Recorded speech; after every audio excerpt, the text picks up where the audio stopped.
nostalgia trip here for FPX, which, you know, if we're talking about it, there's a couple key members that are still a part of this squad, really looking to make a difference. But that's also what brings up the conversations. Like, the last time we saw these teams, it was a group ascent battle, right? Like, and the differentiation of what these splits have been, especially that in split 3 did get double elim for both sides of things. If we go back to the earlier conversation, like, this is the time for a group Nirvana squad, and NIP might just be it. Definitely. I think this is the most even that Ascend and Nirvana have been from the bottom to top because of the way that the groups had split, because it was a lot more even in terms of not only games played, but, you know, half the league being in one section. And so it's really exciting to feel like there is a real shot that all of this momentum that was built through Group Nirvana for NIP might actually be able to carry them into a position where it's not just getting into playoffs. They could actually be a team that, you know, is a little bit of a scary upset threat once they get there. Yeah, and I know that NIP might not want to remember about that last series, but maybe trying to learn a little bit here and change the outcome, change their fate, if you will. But that brings us to maybe the most crucial role from tonight, and that will be the jungle matchup. I think you can obviously talk so much about the experience that JJ brings to the roster here for FPX, what he's trying to do with his own trajectory, but it's one of the GOATs, a world champion, versus one of the up-and-coming stars for NIP and Nio. Yeah, and the stats might be a little bit misleading in both directions here. Of course, Nio having an incredible group Nirvana, you know, split over the course of this, but not exactly always the strongest jungle talent to go up against there. He's really been able to elevate NIP. Jeja obviously only around for 5 games, and so these numbers are, you know, very, I guess, preliminary in terms of how they break down. But it's certainly worth noting that FPX, even with the change in the jungle, has not looked particularly consistent, whereas NIP have felt completely revitalized because of their jungle change. If one of these two is just better here today, that team is likely going to take the series. Yeah, and we can tie in that mid conversation to both of them because I think it's very important, and I expect those mid jungles to be a priority in draft itself. But it's really, really crucial for that jungle pairing to go well, because both of them love facilitators. Both of them love to set the tempo for the game itself. Obviously, that's a common occurrence for a lot of jugglers in the LPL itself, but both of them really like to be that setup for the team, and I want to see them be able to pull that off tonight. I want to see them set up in terms of drafts and getting the right tools here for themselves. So we'll see if that ends up being the case and exactly how quickly that goes down in draft here. But before we get on to stage, before we get going into the game, I want to go ahead and bring up the predictions, if that is at all possible, because there are no 3-0s for FPX. There are no Phoenix is flying high, not losing a game. Everybody thinks it's going to be downright and dirty, and some of them think it's going to be a 3-0 for NIP, myself included. Yeah, honestly, seeing a graph skewed like this towards the Group Nirvana team is really fun. I think it's just awesome to see that so many people have faith that what we've seen from Ninjas in Pajamas is there.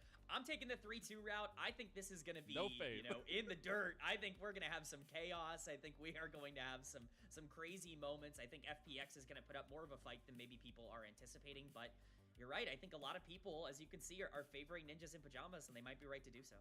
They might be right. I think that's the crucial thing about it all, is the fact that it could go either way. And I think giving NIP a little bit of that extra edge in the momentum they've had from dominating Group Nirvana, I think that plays a lot into it. But I do love to see at least the majority of people giving FPX at least a game.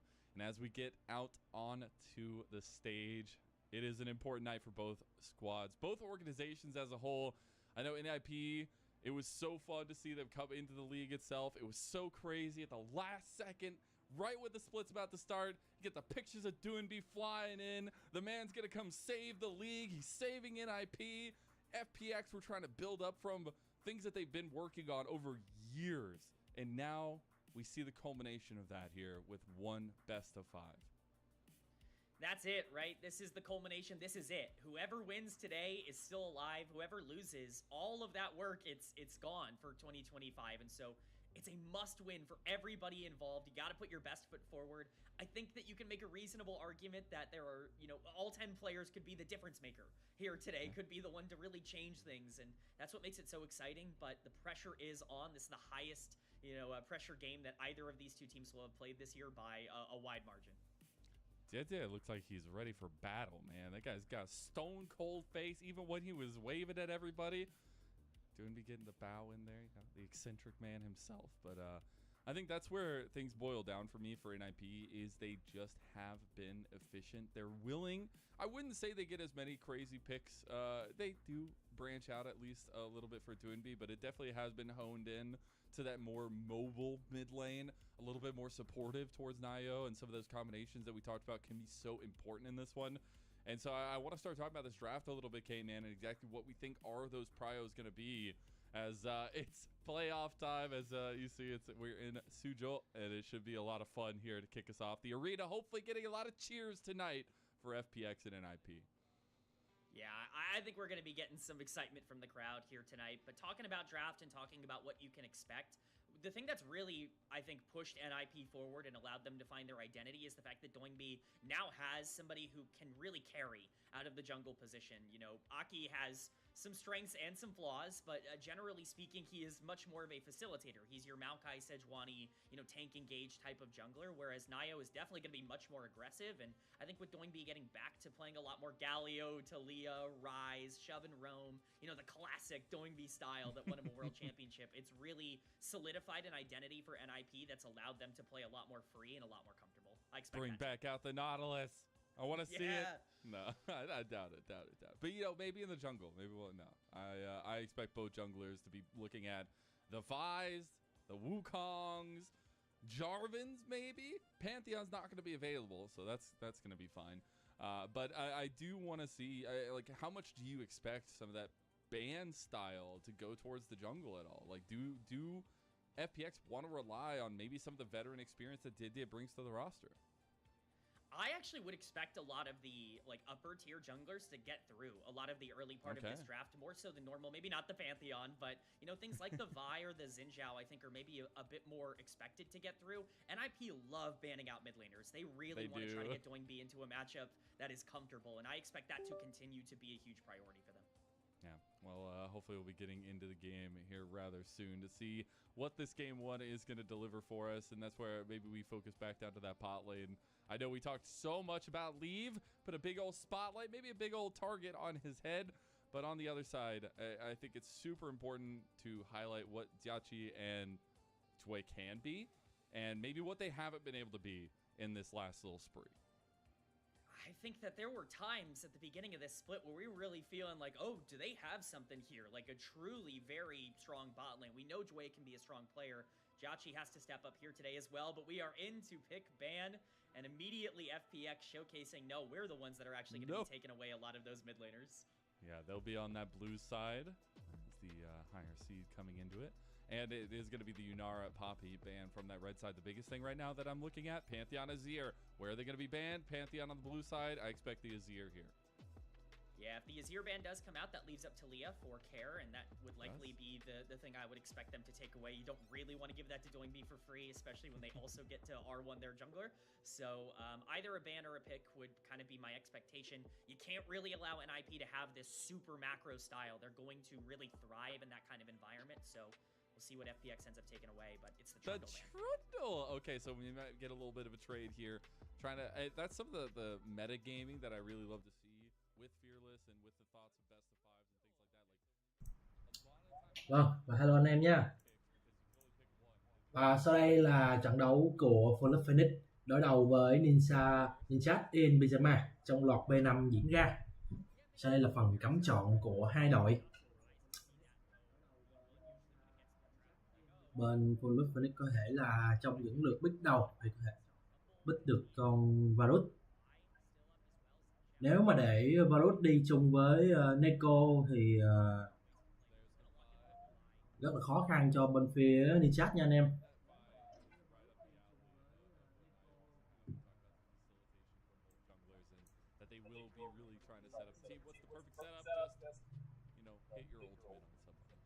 We'll see FPX getting a couple twofers here, though. I do expect them to grab a jungle in one of these, but it's going to be the Gwen answer into the Rumble right now. Yeah, I mean, these are the two major top laners. Và lượt cắm chọn tiếp theo có thể là bên Nip sẽ cắm Talia hoặc là Kalista. còn top thì có thể là Camille. Bên phía Ninat thì vẫn chưa, mình nghĩ là có thể là sẽ cấm Cookie hoặc là TF. Thường thì mình thấy Nip sẽ bên phía Pyjama sẽ thường dùng TF để tạo nhịp độ RAM toàn bản đồ, và sẽ là quyết định cấm Javan đến từ bên phía Pyjama.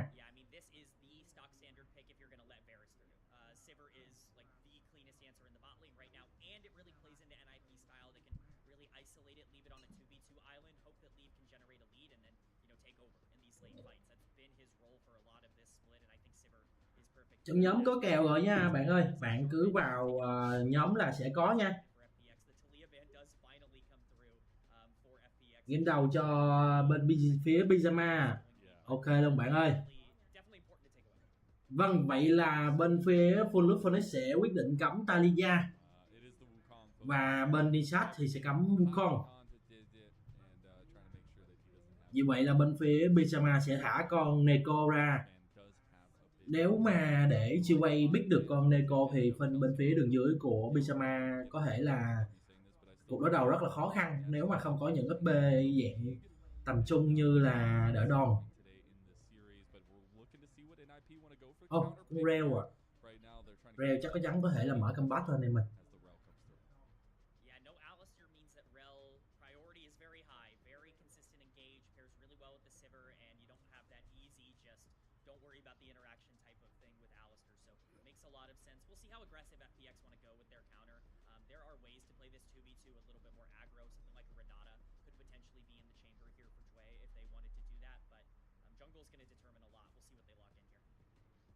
That NIP are keeping them guessing until the very last with this counter pick, but the Zins out being let through is just going to be. Và vậy là rừng bên phía bên này sẽ là Xin Giao. Vâng, đúng như tôi dự đoán thì sẽ là Neko đi cặp bài trùng với Varus.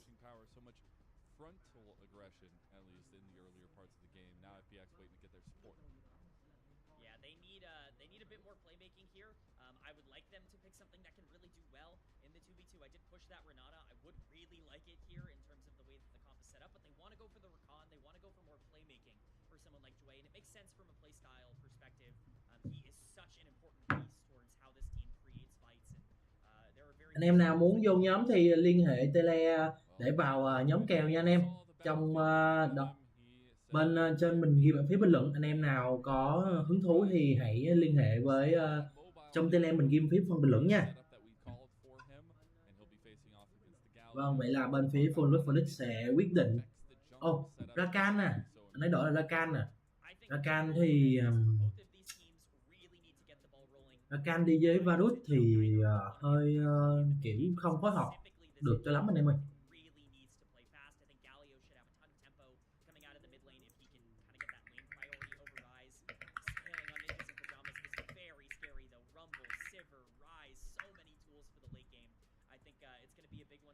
Trong nhóm kèo có lên rồi các bạn, ảnh hồi nãy mình có để, bạn có gì bạn cho trong nhóm tham khảo cho mình nha.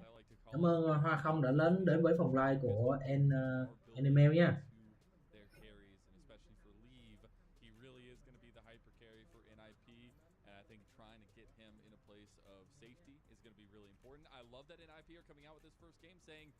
We're going to go with the safety. We're going to go with the fact that we think you can't beat us early, and we will take you to late game team fights and win whole-handedly.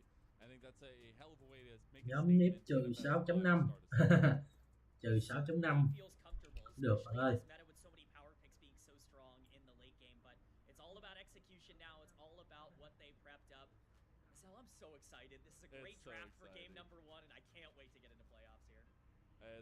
It's kicking off now. The grand finals, the final stretch of the LPL. There have been so many games before this, but now. Vâng, vậy là trận đấu sẽ bắt đầu. Và chào mừng các bạn đến với trận đấu play cực kỳ căng thẳng giữa Nisat Pyjama và Full Phoenix. Đây là lọt B5 sinh tử nha anh em. Một đội đi tiếp và một đội phải dừng bước thôi.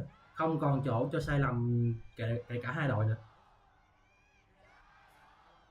Vừa bước vào bản đồ thì cả hai đội đều ra khu vực sông kiểm soát. Nip là mình đọc tắt cho anh em dễ hiểu nha. Nip là đội có ưu thế ở sớm đầu game. Họ phải kéo rừng ra sớm để mà setup kiểm soát khu vực sông dưới. Chắc chắn là vậy rồi. Và Rie đã cắm cho mình một mắt. có thông tin được phía Rakan ở phía bên này.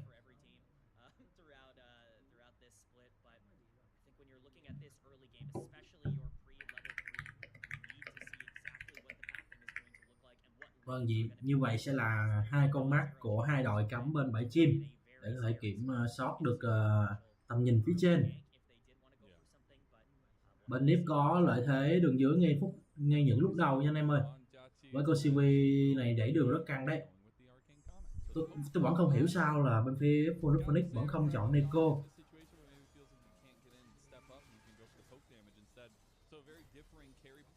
Có va nhau ở những level đầu nhưng chỉ là kéo máu nha thôi.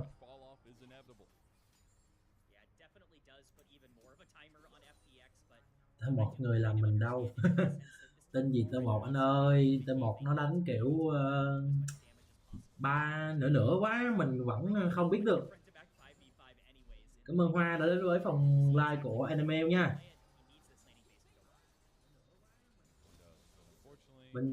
Vâng, và bên Nip cánh bot đường dưới Nip đã lên level 2 trước, có thể là khả năng đẩy đường cao rất cao. Bên phía giao thì vẫn đang ăn bãi chim, có thể là không biết là sẽ ghé thăm đường dưới hay không đây.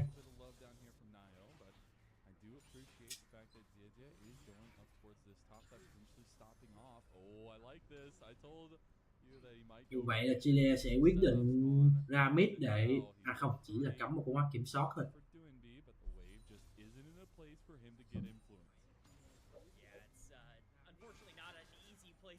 Anh em nào mà có muốn vào nhóm lấy kèo thì bấm vào link tele ở dưới để liên hệ lấy kèo, liên hệ vào nhóm lấy kèo nha anh em.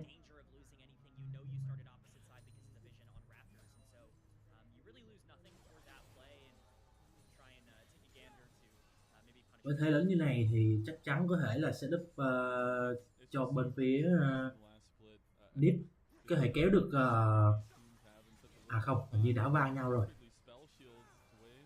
và rất căng, và bên phía Phoenix đã có được cấp độ 3, kéo được mỗi người nửa cây máu. Hiện tại thì bên phía Phoenix đang có tầm nhìn ở phía bụi cỏ dưới nha anh em. Dần lên cao là sẽ có mạng cho bên phía Nip đấy. Vâng, như vậy là sẽ có mạng. Không biết có tóc bí hack đây rồi, vẫn không được, vẫn không hack não được. Chiwi rất tỉnh anh em ơi, Chiwi rất tỉnh. Nayu tính là một pha hack não nhưng mà hình như bị hack não ngược lại. Ở phía cánh trên thì hai người này farm rất chill. Con Rumble với con Gwen thì kèo này thì 50-50 thôi, thằng nào on in trước thằng đó thắng. Đừng để Rumble tích được full nội tại, nếu mà full nội tại thì hơi mệt cho Gwen đấy.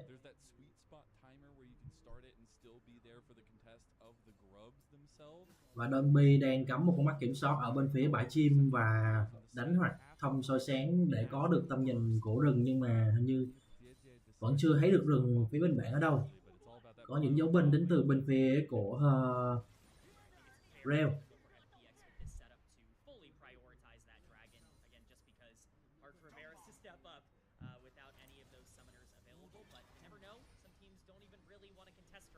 Điểm miếu theo mình thấy bên điểm miếu của Phoenix là ít khi chủ động những con rồng đầu nha anh em. Thường thì bên Nip kiểm soát mục tiêu rất chặt. Nếu mà bên phía bot mà thua lan quá sớm thì có thể là bị hạn chế sức mạnh dưới trận đấy anh em ơi. Và con Sylvia này thì phải 3 đồ mới có thể là combat tổng được. 2 đồ rưỡi đi, cho 2 đồ rưỡi đi.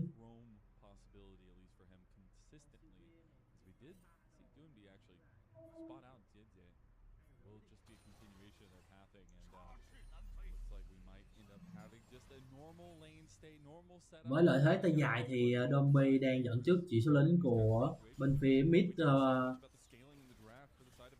Phoenix rất cao, hình như là trên lệch 10 con.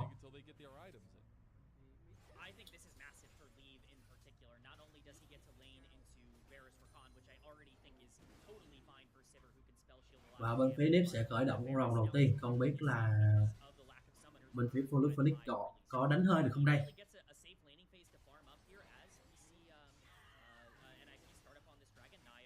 Như vậy sẽ là tiếp tục đẩy đường đến từ ADCV. contest here for FPX because of the setup, so this should just be a free first objective for NIP. It's going to be really nice for them, get that stacking going for this team-focused comp, the team fight focus at least. And that also means that they might be able to contest on the top side. DJ actually started to back up there, decided he didn't want to do so, going to stick around for the scuttle, but about a minute and a half till that grub fight. And who do you think this fight favors? I mean, we're getting close to level 6s for the junglers. I think Nio will reach that a little bit ahead of JJ, but that Hiện fight tại thì bên phía rừng của Phoenix, Giao vẫn chưa có cơ hội để mà ganh hỗ trợ được các đường khác. Vâng, vậy là sẽ cướp bùa đỏ, không biết là sẽ có đánh nhau ở trong hang bùa đỏ không đây. Và reo thì đã đến. Gallo cũng vào luôn, có thể là đánh nhau to đấy này mà, và chối thành công. Và hất tung hai người, làm chón trúng hai người, mưa tên lửa nhưng không trúng ai, chỉ được một lượng đam nhỏ xíu thôi. Chỉ là lấy thông tin đến từ hai đội thôi anh em.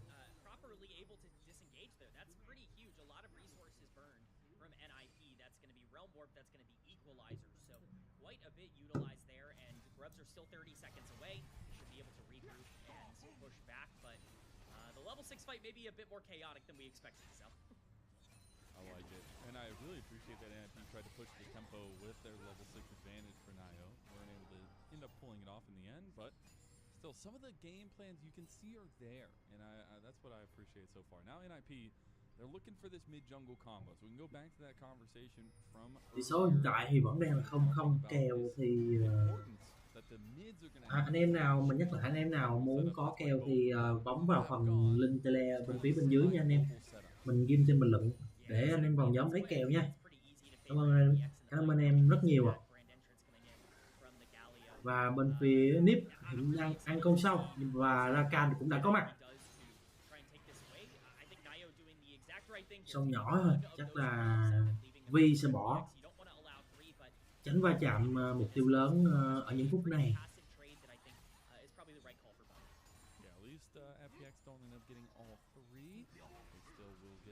So the grub fight didn't necessarily pan out in the wonderful fireworks that we were trying to set up here, but both teams just kind of holding on to what they can get here. 2.5 minutes till that next dragon, and if NIP want to put a little prio on that, would be stacking towards that long-term objective for them. But now we top của hai đội thì vẫn farm rất chill, có thể vì đèn ở đây có thể là sẽ có mạng, và đây tải xung hữu đột thành công và Rakan cũng có mặt, mưa tên lửa được tung ra. Galio bay xuống 4 người, họ đang dí hai người của bên phía Nip, không biết là mạng sẽ thuộc về ai. Vâng, và như vậy là mạng sẽ thuộc về bên phía Giao của Phoenix Chiche. Một pha sai lầm đến từ Vi khi mà họ không có tầm nhìn đến từ phía dòng sông cánh dưới. Với sai lầm đó thì chắc chắn Galio sẽ bay lên tiếp hỗ trợ cho đồng đội thôi. Như vậy sẽ là tele ra đường giữa, dead to mid lại.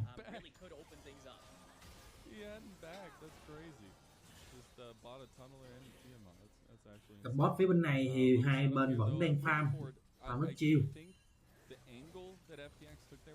Chỉ là những tình huống cấu máu rồi về thôi, chứ không có đánh nhau to gì cả.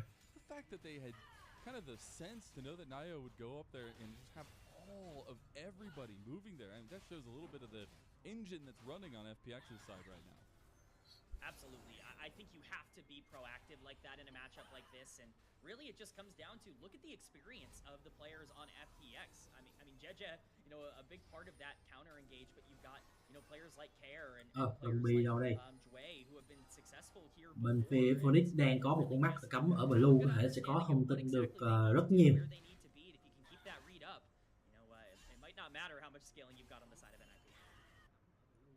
For FPX, even though it's a small little lead, I do want to highlight that, you know, maybe this series will show a little bit of that difference. It might be a devastating split for FPX in Group Nirvana.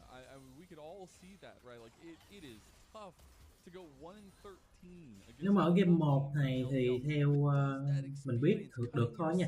Bên phía Nip sẽ chủ động đánh nhanh, nhắm tới việc chiếm lợi thế sớm từ rừng cộng mid. thế mạnh là họ luôn ép lính, như ta có thể thấy được là bên phía đường bot và đã có đánh nhau to ở trên top anh em ơi. Xin giao lao vào can trường nhưng không thành công. Vâng, như vậy sẽ là mạng dành cho bên phía FPX. Xin giao tính can trường hất tung đẩy ra xa nhưng mà không được, đã bị dính đam rồi. Dù gì cũng là một mạng dành cho bên Gwen.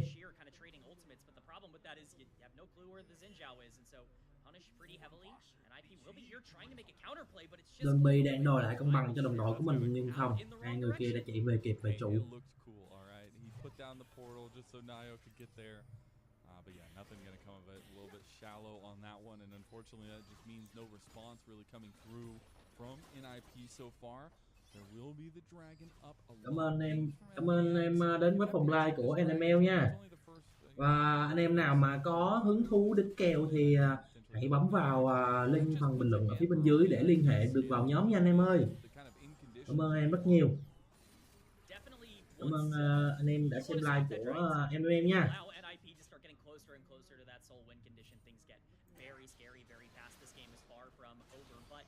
Exactly what FPX needed to do. They needed to continue to push their tempo, and with that dragon spawn, you can see some of those item spikes coming in for FPX that are not matched from ninjas in pajamas. Gwen with the rift maker, Galio as well. Oh no, Jiachi has FPX find themselves in a weird place, and that's going to be a big flash down, and that is juicy for Nayo as soon as he sees. 12 phút trôi qua thì bên phía Nip vẫn đang kiểm soát được những con rồng. Có thể thấy Rumble đã đổi xuống đường dưới nhưng mà hiện tại không có Đơn Bi thì vẫn hình như đang bê về chuẩn bị chạy ra rồng vậy. Chắc có thể là câu kéo để câu giờ cho Đơn Bi chạy ra. Vâng, sẽ là tele đến từ vị trí của Đơn Bi. Tầm nhìn cánh trên thì bên phía Nip không có nha anh em, có thể nếu mà để xin dạy đầy và như vậy là rồng thuộc về phía Xin Giao và một mạng sẽ dành cho Vi đã xung hữu đột và khiêu khích thành công 3 người nhưng vẫn chưa có mạng nào, chỉ có một mạng thôi. Phía cánh trên thì Galo đang lùa hai cặp bot đột còn lại.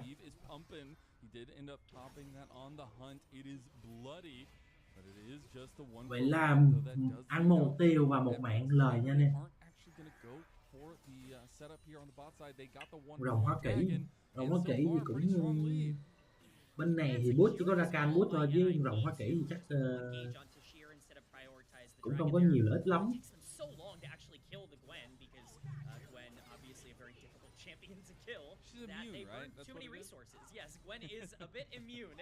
Vâng, và chúng ta vừa xem lại tình huống vừa rồi. Tóc biến chối thành công rồi đến từ vị trí của bên phía Nip. Còn cánh trên thì Galio đã bị làm trón, bị reo cản lại. Đứng trước cái mưa tên lửa thì không thằng nào chịu nổi đâu. Rakan bay vào nhưng mà vẫn không làm gì khó được cho bên phía Nip.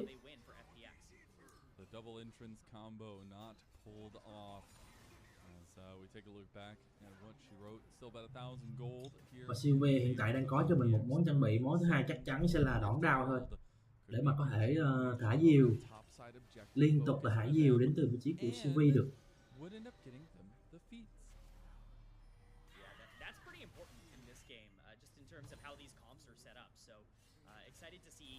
Chỉ còn 12 giây nữa thì sau sẽ ra.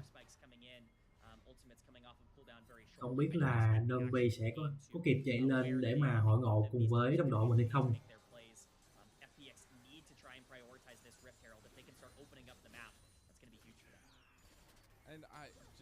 Chắc chắn là bên phía FPX sẽ kiểm soát con sâu này.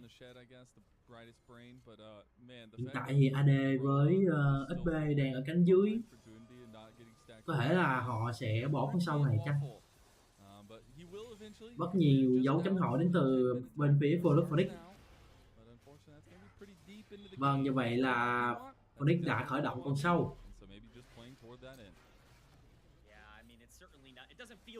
As the Rise player to build your bow at 15 minutes in. Get there. Like we are going to get to 25 minutes, right? Yeah, you have to hope when you draft Rumble, Sivir, Rise that you're going to get to 25 minutes into the game, but certainly doesn't make those fights before then feel. Như vậy là sứ giả thuộc về bên phía FPX. Không biết là Xin Giao sẽ tận dụng con sứ giả này để đẩy top hay là mid hay không đây.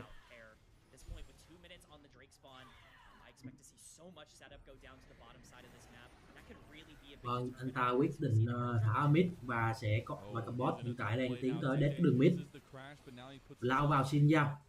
Rumble tích chưa đủ nội tại này mình.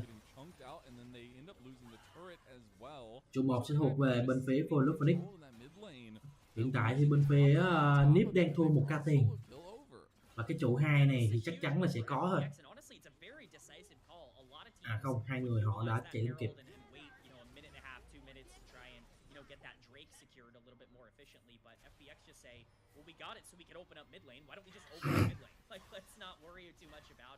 Especially with the combat power of Jeje at this point in the game, it's really hard to try and tempo out of that. So, proactive play, NIP looking for a counterplay, but there's nothing to find here on the top side. And all they're gonna find is a destitute turret just out here. Oh, but it's gonna be traded. Như vậy là trụ 1 đường dưới sẽ dành cho Phoenix, đổi lại là bên phía Nip sẽ lấy trụ 1 đường trên. Okay. They're gonna take some damage for it, but có qua có lại thôi. Okay, it's good. Doinby finishes the minions, and now we set up for this bot side. A minute until that dragon. It's an infernal soul, by the way. So much more priority over that for both sides, and this next one could be that step towards that soul point. And we are on about 1.5 items for a majority of members. Bên phía Nip nãy giờ đánh chủ động, đánh nhanh lắm nha anh em. Nhất là đối với Doinby, anh ta thấy có cơ hội là sẽ bung chiêu ra liền. CV đi đâu đây? À không, Rakan chỉ nhử thôi. Có đánh hơi thấy được Reo đang gần đó.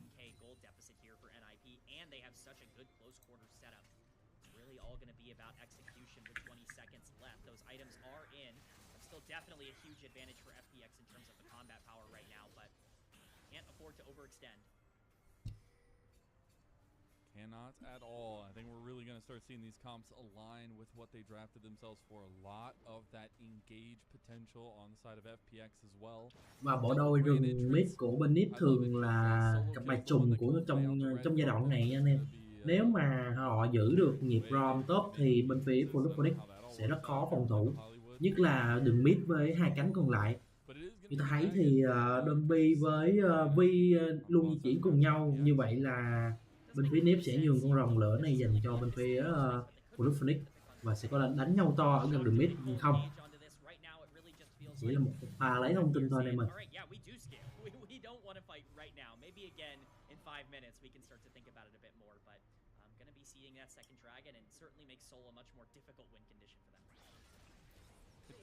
Galio lên tăng phép à. Như vậy đam chính là sẽ đến từ Varus hoặc là Gwen. Sinja đã có cho mình một cái về đại mãng xà, có thể dọn rừng nhanh hơn và Ram có thể liên tục di chuyển hơn.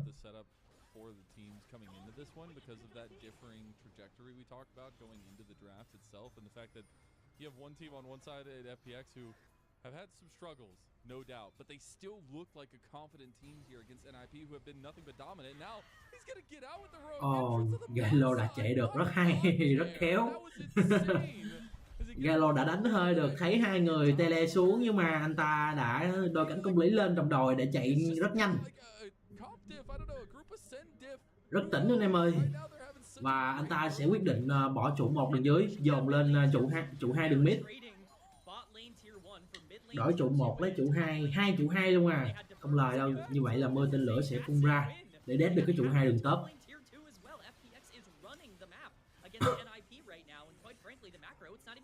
Chỉ làm đổi trụ lấy trụ thôi anh em, không có mạng gì nhiều lắm.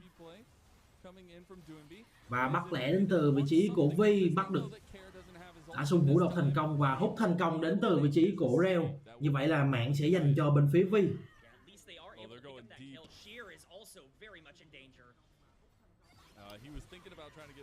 Và Gwen sẽ là người lên bảng điểm số, có hất tung thêm. À không, như vậy là bên phía Phoenix đã lật được 2 người, ăn được 2 mạng. Reo đánh vào đó lỗi quá. Rakan đã bay đến kịp anh em ơi. Your over-aggression. Once again, it's just the fact that NIP have no foothold in this game at all to create a playoff of. This looks like Sheer is 3-1 nếp ngáp. Chắc dễ quá. 3-1 nếp ngáp. Để chúng ta vừa xem lại pha bắt vừa nãy. Rakan đã đến kịp để cứu nguy cho đội của mình. không cứu được, nhưng mà bù lại ăn được một mạng của Reo. Đổi hai lấy đổi 1 lấy 2 lợi anh em ạ. 1 lấy 2 lời.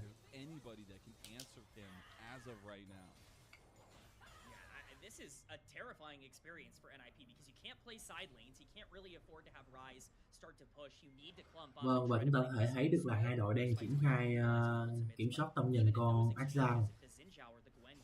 Ăn được con Axan này thì thế trận sẽ thay đổi rất nhiều nha anh em.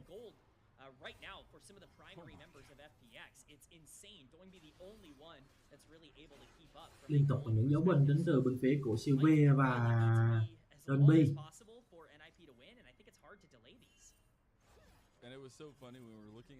Và BO5 lấy tầm nhìn nhưng không trúng. But this is still one of the legends of the LPL, a damn world champion, and he's earned a little bit of that respect back on his name. Vâng, và bên phía Phoenix sẽ khởi động con Axan đầu tiên. The most gold heavy member of FPX so far, and they're actually going to tầm nhìn cánh trên thì Galio đang kiểm soát nha, có thể là sẽ đánh nhau to ở đây. Và Rakan băng vào thành công nhưng không khiêu khích được ai, và mưa tên lửa được tung ra chống hai người AD và mid. Gwen thì bên này đã xử lý được Reo, cắt kéo rất đau. Giao lao vào và sẽ có khiêu khích tả xung hữu đột từ Vi và cái đầu cánh cung lý đến từ Galio, và sẽ là mạng dành cho bên phía FPX. Hai người bên phía này thì vẫn đang lùa ba người còn lại của FPX. Donby đến quá trễ anh em ơi, và hết tung thành công của Rumble đang có nội tại chặt chém rất đau. Như vậy mạng sẽ là dành cho Gwen, và đây sẽ là solo dành cho Donby và mid bên phía Care. Né rất hay, né được Q1 của Donby và lại né nhưng không, mạng sẽ là dành cho Donby. Dù né hết hai cái Q nhưng mà anh ta vẫn không thể sống sót. Bản đếm số chỉ đang chờ đợi anh ta thôi.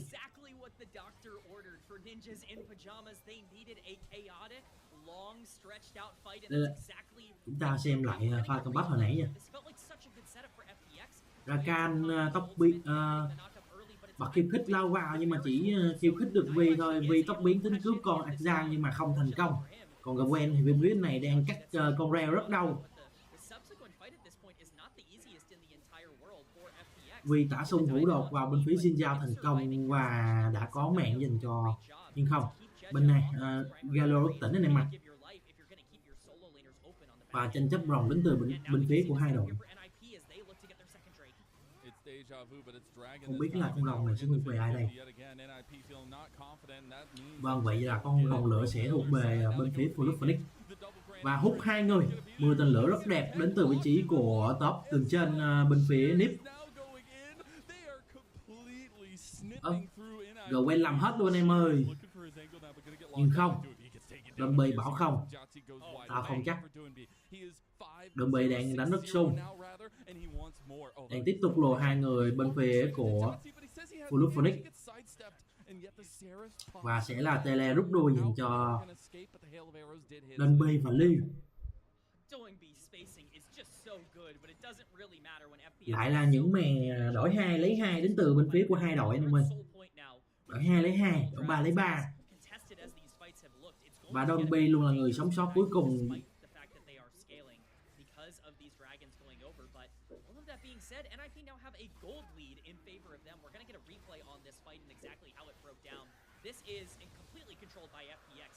Chiến giao vừa ăn con rồng xong thì lao vào Vi luôn, và tiếp đó là Rakan hất tung một người và hút hai người đến từ Reo. Mưa tên lửa rất đẹp nhưng mà đang bị chắn đam đến từ bên phía của Gwen, và Gwen pha này thì làm hết luôn rồi. Nhưng mà tôi không hiểu sao Gwen đang phía bên vậy mà lùi lại ta, biết cắn chết mà. Một pha combat rất căng đến từ vị trí của hai đội, đổi 3 lấy 3.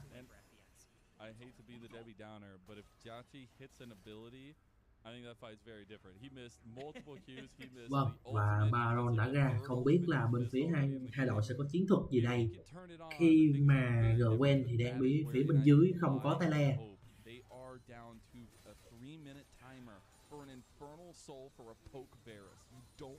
Hiện tại thì Rakan đang có tốc biến và cái kỳ sức cho mình nha anh em. Có thể là nếu mà bên phía Nip ăn Baron thì Rakan sẽ bung ra để cản trở được các thành viên của Nip. Any of your backliners at any given moment with that Infernal Soul. So you have to make sure that you continue to step up as NIP. This is the time we were talking about. Roa fully stacked for Doingby. 3 items in. He's got the Seraphs as well. So this is a big spike for the Rise. Rumble is online as well. Vẫn là tiếp tục kiểm soát tâm dần đến từ vị trí của bên phía của Luận. Và Doingby vẫn không biết Chiche đang nằm ở trong bụi cỏ đó.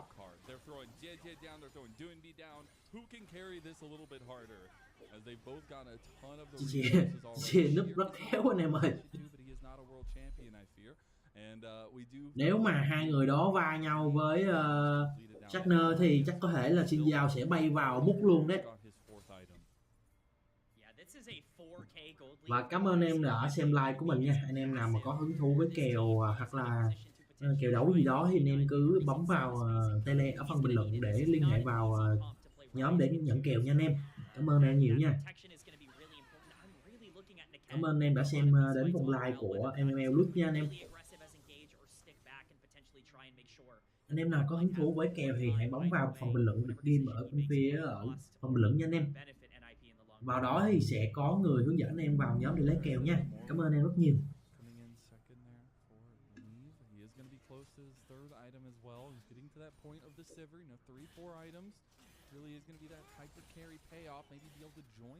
Hiện tại thì cái trụ 1 của đường mid vẫn chưa bể. Nếu mà cái trụ 1 này vẫn còn tồn tại thì bên phía Nip kiểm soát con Baron rất khó nha anh em ơi.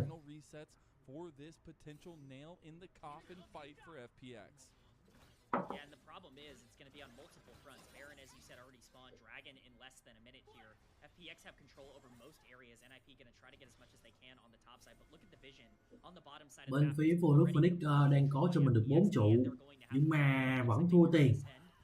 Thua tiền bên phía Phoenix thua hình như là 1k. Ủa? Đúng rồi. Chắc chắn là bên phía Nip sẽ dồn người đẩy để lấy cái trụ 1 để mà có thể kiểm soát được con Baron. Nếu mà không đẩy được cái trụ 1 thì con Baron này ăn rất khó nha anh em ơi.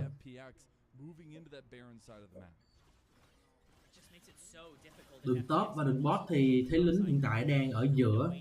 Chắc chắn là không ai về dead đâu. Tận này thì có thể là kiểm soát được con Baron hoặc là lấy được trụ 1 đường giữa thôi. 3 con rồng dành cho bên phía Phoenix và sẽ là một pha tele ăn Baron lén đến từ Nip và đã có tele đến từ Caesar và Gwen lao vào, tóc biến lao vào đến từ vị trí của Rakan và đôi cánh công lý của Galio. Mưa tên lửa được rải ra nhưng không trúng ai. Còn bắt đất căng và mạng thuộc về bên phía Phoenix. Reo là người nằm xuống bay vào hút chỉ được trúng 2 người thôi. Một pha combat rất lỗi từ Nip.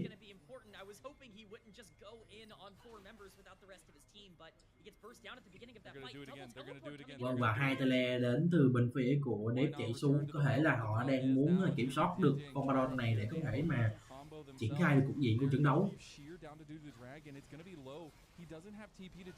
Gwen đang solo con rồng ở phía bên dưới. Chắc chắn là anh sẽ muốn lấy được con linh con rồng ở phía bên phía Phoenix.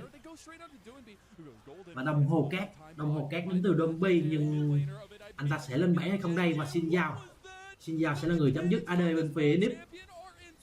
Rumble họ rất căng với full nội tại nhưng không, Giao nói không, tao sẽ cho mày lên bảng đếm số và đây sẽ là con Baron thuộc về bên phía Phoenix em ơi.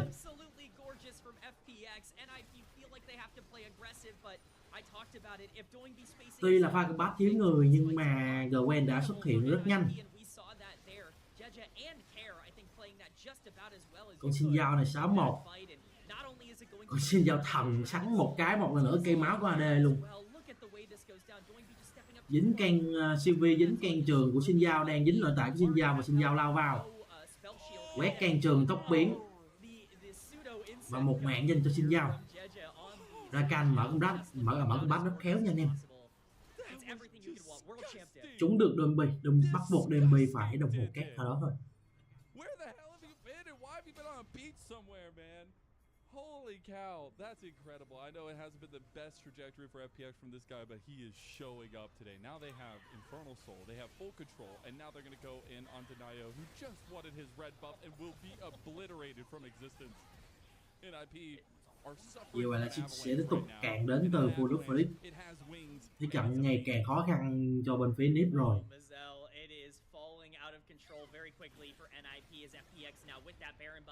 Và trụ 2 sẽ dành cho bên phía Felix. Họ đang tính đến trụ 3 đường trên, nhưng không dead nổi nữa rồi. Như vậy ta sẽ biết game 1 này ai là người thắng rồi anh em ơi.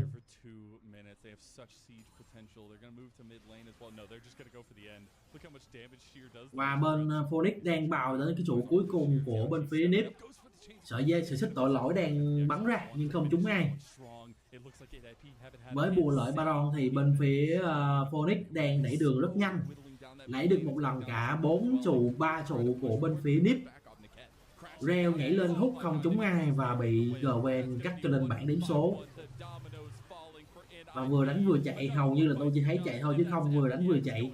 Rumble thì thổi hình như là chỉ là biểu tượng biểu trưng thôi chứ không trúng ai cả. Và như vậy là game 1 sẽ thuộc về Phoenix. Một cuộc đấu rất căng thẳng anh em ơi. Và cảm ơn em đã xem trận đấu này của MMA Plus nha. Anh em nào mà có hứng thú với kèo thì bấm vào link bình luận ở phía bên dưới, mình đã ghi ở trên đó. Vào đó thì sẽ có người hỗ trợ anh em vào nhóm để lấy kèo nha. Cảm ơn em rất nhiều nha. Xin hẹn gặp lại anh em ạ. He waved at the crowd. There was no smiles. He just walked straight to his chair, ripped his chair back and sat down. And damn, did it look good at game number 1. I mean, if that's, I'm sorry to say, it's a jungle gap. I mean, like a full-on jungle canyon at that point. And it might be expected. I know things haven't looked good for FPX. They only just brought JJ in. And he is a legend of the LPL for a reason. He's going against one of the up-and-comers, one of the newer bodies in the jungle. I think it showed.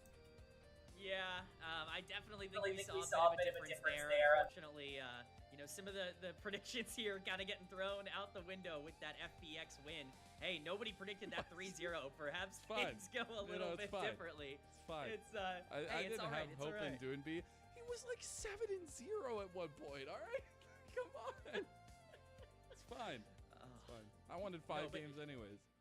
Yeah, I mean, that's what we wanted to see out of FPX. I mean, you wanted to talk about, you know, the world champion difference. I think Judge has showcased the world champion difference, the calm, cool, and collected nature of somebody who came in prepared. And, you know, we saw him a little bit discoordinated, we'll say, from the team in his small stint in the regular season, but they've had a lot more time to scrim. They've had a lot more time to play together. Perhaps this could be the change that FPX needed in order to get back on top. And, I'm gonna bring it up just because it's funny. Where are we at on the leave was right train? Did it go back the other way a little bit? I think it might have. He ran that team to the ground. JJ was absolutely a beast in game number 1. I gotta say, if NIP are gonna find success, they need to have a little bit more proactivity in the early game. I think going with a full late game comp and saying we're just better than you, we're gonna make it there anyways, it doesn't seem like it's gonna cut it tonight. You gotta have that proactivity. It's clear that FPX are not just gonna roll over and die. They are definitely gonna put up a pretty good fight. I do want to give a big shout out to Sheer as well. I think he had a pretty tremendous game on this Gwen. Really been one of his signature picks, and you know we're gonna see that. But look at the damage charts. My goodness, look at the gold graph as well. The gold graph is what I'm looking at. It's less than a 5-minute. That's 2.5 minutes to go from like 1,000 gold lead to almost 10,000 and the game's over. Less than 5 minutes. I think that's the frustrating part for NIP is the Wingby makes one mistake and the gold graph swings entirely back in favor of FPX. Or JJ outplays the entire team one time, you know? Yeah, very, very true. You know, you have to make sure to capitalize. I mean, JJ with just one of the best Sinjao plays you'll see in such a big moment. But it's really important to note that, I mean, like the damage percentage there is relevant. Like Jeja, 26% of his team's damage, stepped up, was a huge part. 96% KP, 8% damage percentage for Nayo on the other side. Somebody that we were talking about as the damage carry for NIP, just couldn't really step up in game 1. And unfortunately, at the table where they're playing the Riftbound card game that is FPX and NIP, it seems like there's a bit of a counter world champion matchup. It's just Jie versus Doinby. It just seems to lean Jie's way. But if we also recollect back to last split, we talked about the history between these two teams. I mean, it did go the distance last time, and I expect NIP to get their ducks in a row here. I certainly don't think this is the last we'll see of NIP. I don't think this is going to be some sort of quick 3-0. Maybe I'm wrong about that, but I think this team is going to really take a lot of the lessons from Game 1 to heart, and hopefully we can start to see more of what we saw in the regular season out of this team, where that early game aggression does come to really fruition for them with Nio and Doinby playing off of each other. I think that would help a lot for them. Yeah, and we could see some of it here. I just don't think maybe there was enough action going on for them when those first item spikes came in. I think some of the item spikes were just a little bit on bad timers, but also it was the fight direction. I think the hardest thing for me to see in that one was the desync of Niket and the rest of the team. There were multiple times where we're seeing him full on pop everything and engage, while the rest of the team is kind of split doing something else. And that plays into FPX's comp, right? They wanted to split the comp by going for this double entrance style, and it worked beautifully. Absolutely. I mean, let's not forget, the reason that Baron fight happened the way that it did and, allowed for the setup is because, 30 seconds before, Niket full engaged onto 4 with no follow-up and just instantly died. So it becomes a lot more difficult when your primary form of engage ends up... Oh, jeez. It's just so perfect. Clip it and ship it. JJ MVP. Yeah, I don't even think. Man. Yeah, I don't even think there's an argument. He was so relevant in this game. Even the flash to secure the kill here. The fact that he didn't have a mark on Doinby is insane to me. Yeah, I mean it's perfectly played. I mean you can't really ask for anything more from him. And I think some of the late game team fighting almost will overstate like how good he was in the early game as well. Yeah. It wasn't just like, oh, he played the 5v5 as well. He controlled the whole game. He was everywhere he needed to be, took advantage of multiple plays, great counter ganks. Just a phenomenal jungle performance from Jia in Game 1.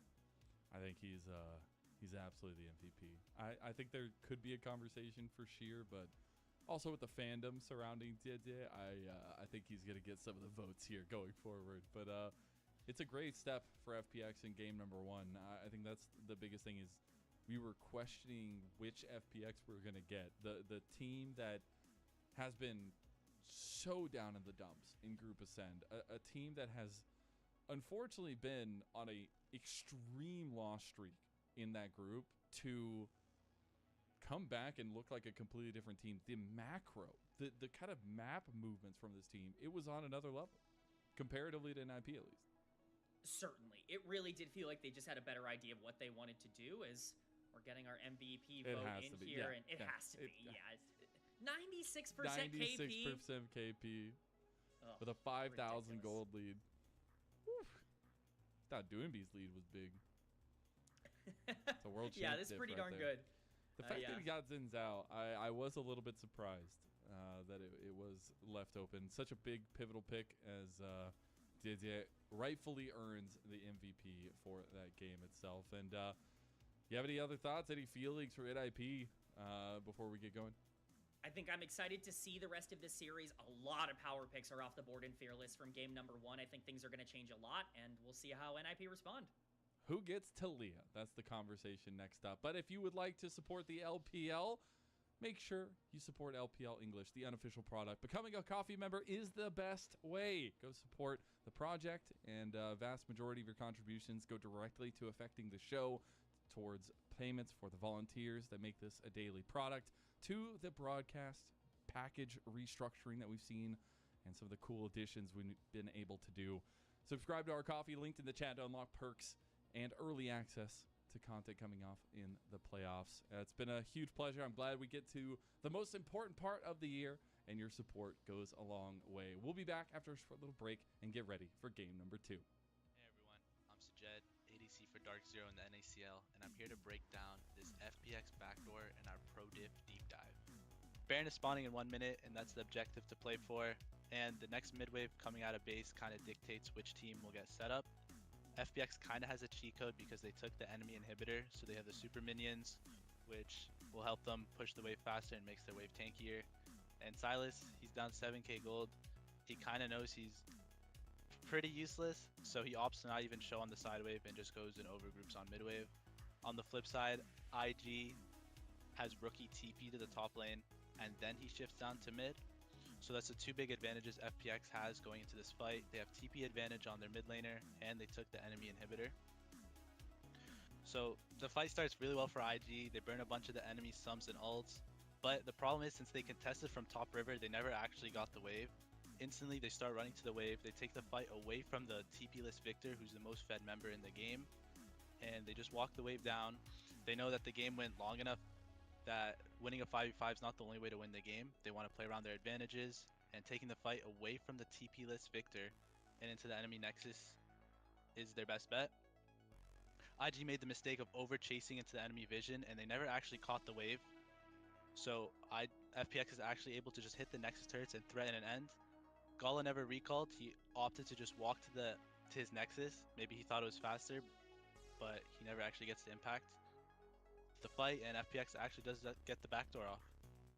So in the end, it's really important to know what your advantages are in a game and just playing around them. FPX did that very well from a losing situation and actually won the game off that. Thanks for watching. You can check out one-on-one coaching from me and other pros at prodiff.gg. Stay up to date on everything LPL English. Follow at LPL_English on Twitter, and make sure to catch the games on LPL's English Twitch or YouTube. We'll see you next time.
Welcome back, everyone, to LPL English, your unofficial home for everything LPL. I'm Mazel. I'm joined by K-Man. We've got Kai on production behind the scenes, and FPX come out swinging, or more importantly, Jie comes out swinging in game number 1, putting down NIP and taking a 1-0 lead in this best of 5.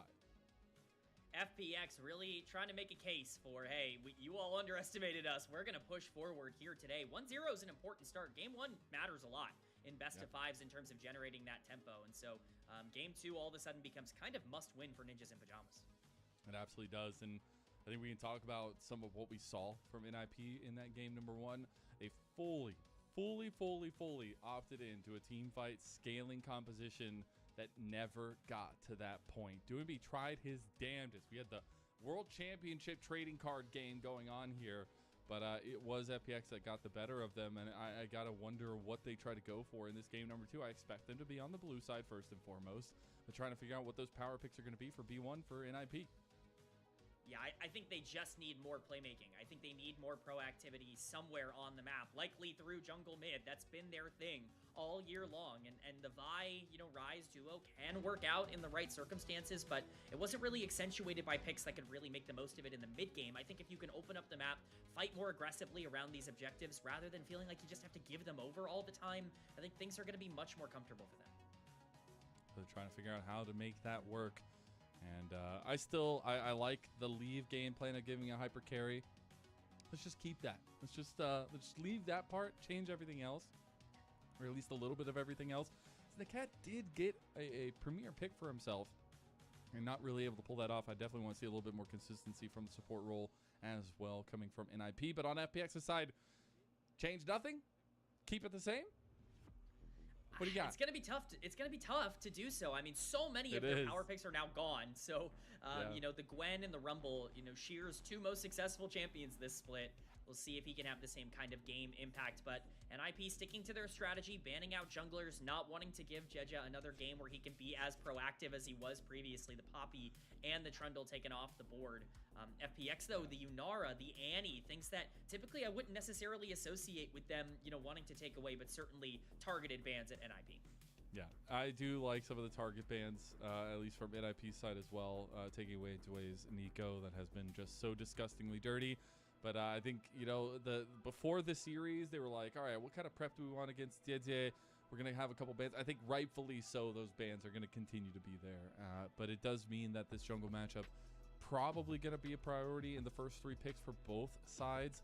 First pick of the Wukong for Nio. It is something to take away from Jie, but also gives you some skirmish potential and setup potential on NIP's side of things.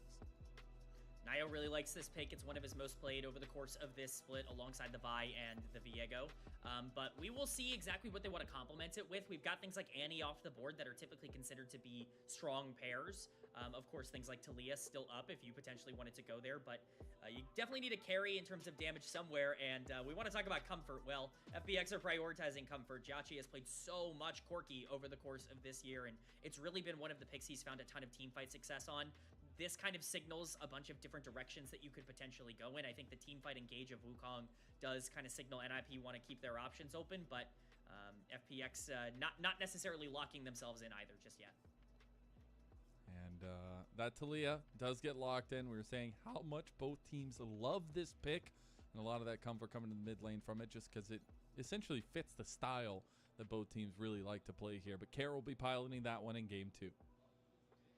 Gotta take Talia off the board. You can't give Talia over for free to Doingby. I think at some point you just have to say, like, Talia's gotta be the pick we go for, and there are things we can figure out how to combo with it in the jungle.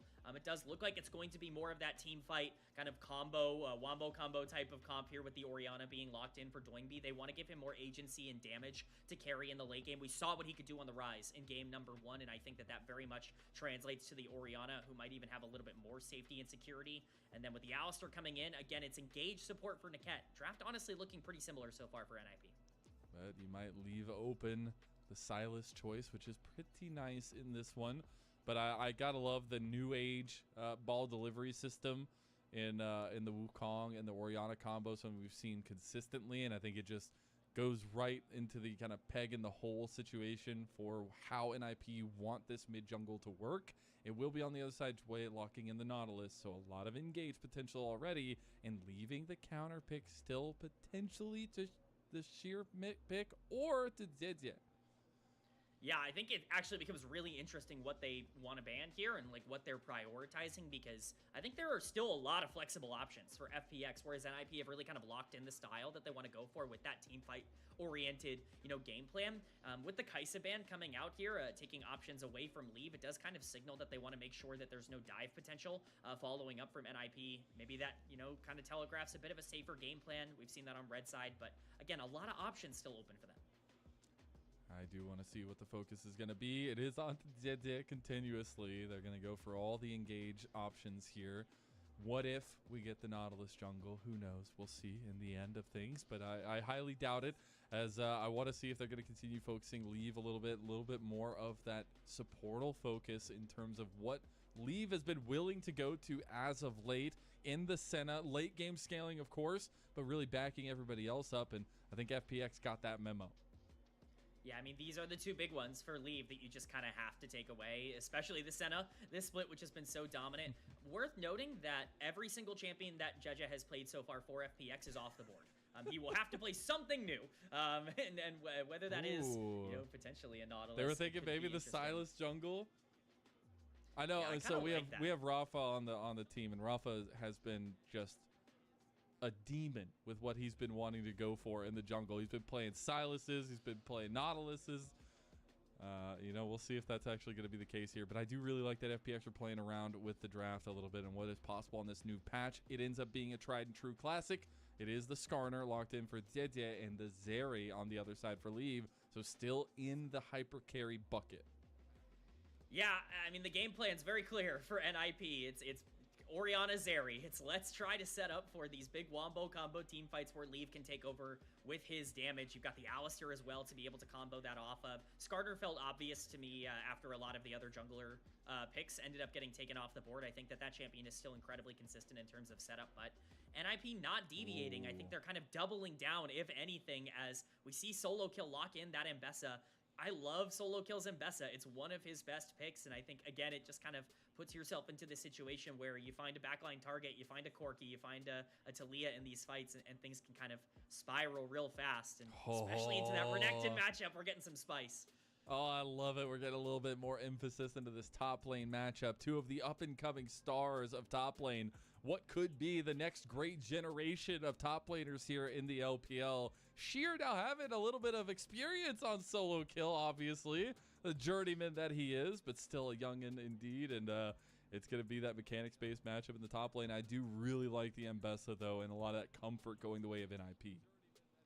I like the Mbessa, especially for the comp in the late game. I love the Renekton here. I think that Sheer is actually in a really great spot to kind of take over in the early game if Skarner wants to pay some attention to the top side. We have basically the exact same conundrum we had in game one. So much aggression needs to be put in by FPX. If they can generate leads, then I think they're in a great spot because they don't really have a late game outside of Corki, but they can get there, you know, with a gold lead, it could be fine. And you're looking at Zeri Orianna on the other side. You got to be able to scale, and Leave in particular is going to be massive this game. I expect this to be, you know, at least a bigger attempt from NIP to really stifle those early plans. All right, so checkbox of did NIP give themselves enough proactive tools to make this late scaling work? Do we get a little check? I think they have the tools to do so. Whether or not they're easy to execute, I think we will see. The execution was certainly off in game number one. That Wukong Mbessa needs to step up in the early game. Not always the easiest to make sure to get out on the map. I think we're going to have to see exactly what that execution looks like and whether or not it differs in game two. I gotta see the combination of the Wukong Orianna as well. That needs to be succinct as we're getting to game two now. It's a bloodbath out here from that game number one. Let's see if it continues. FPX versus NIP. 敌军还有30秒到达战场，碾碎他们。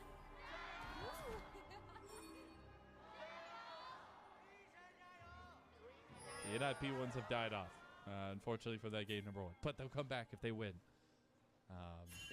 That's definitely the thought process. Results-based analysis?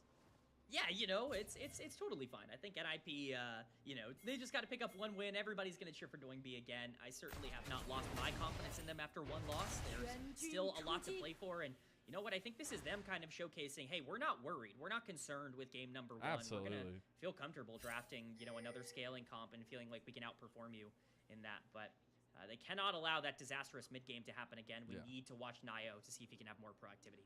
And that's just going back to the story of these teams coming into this one.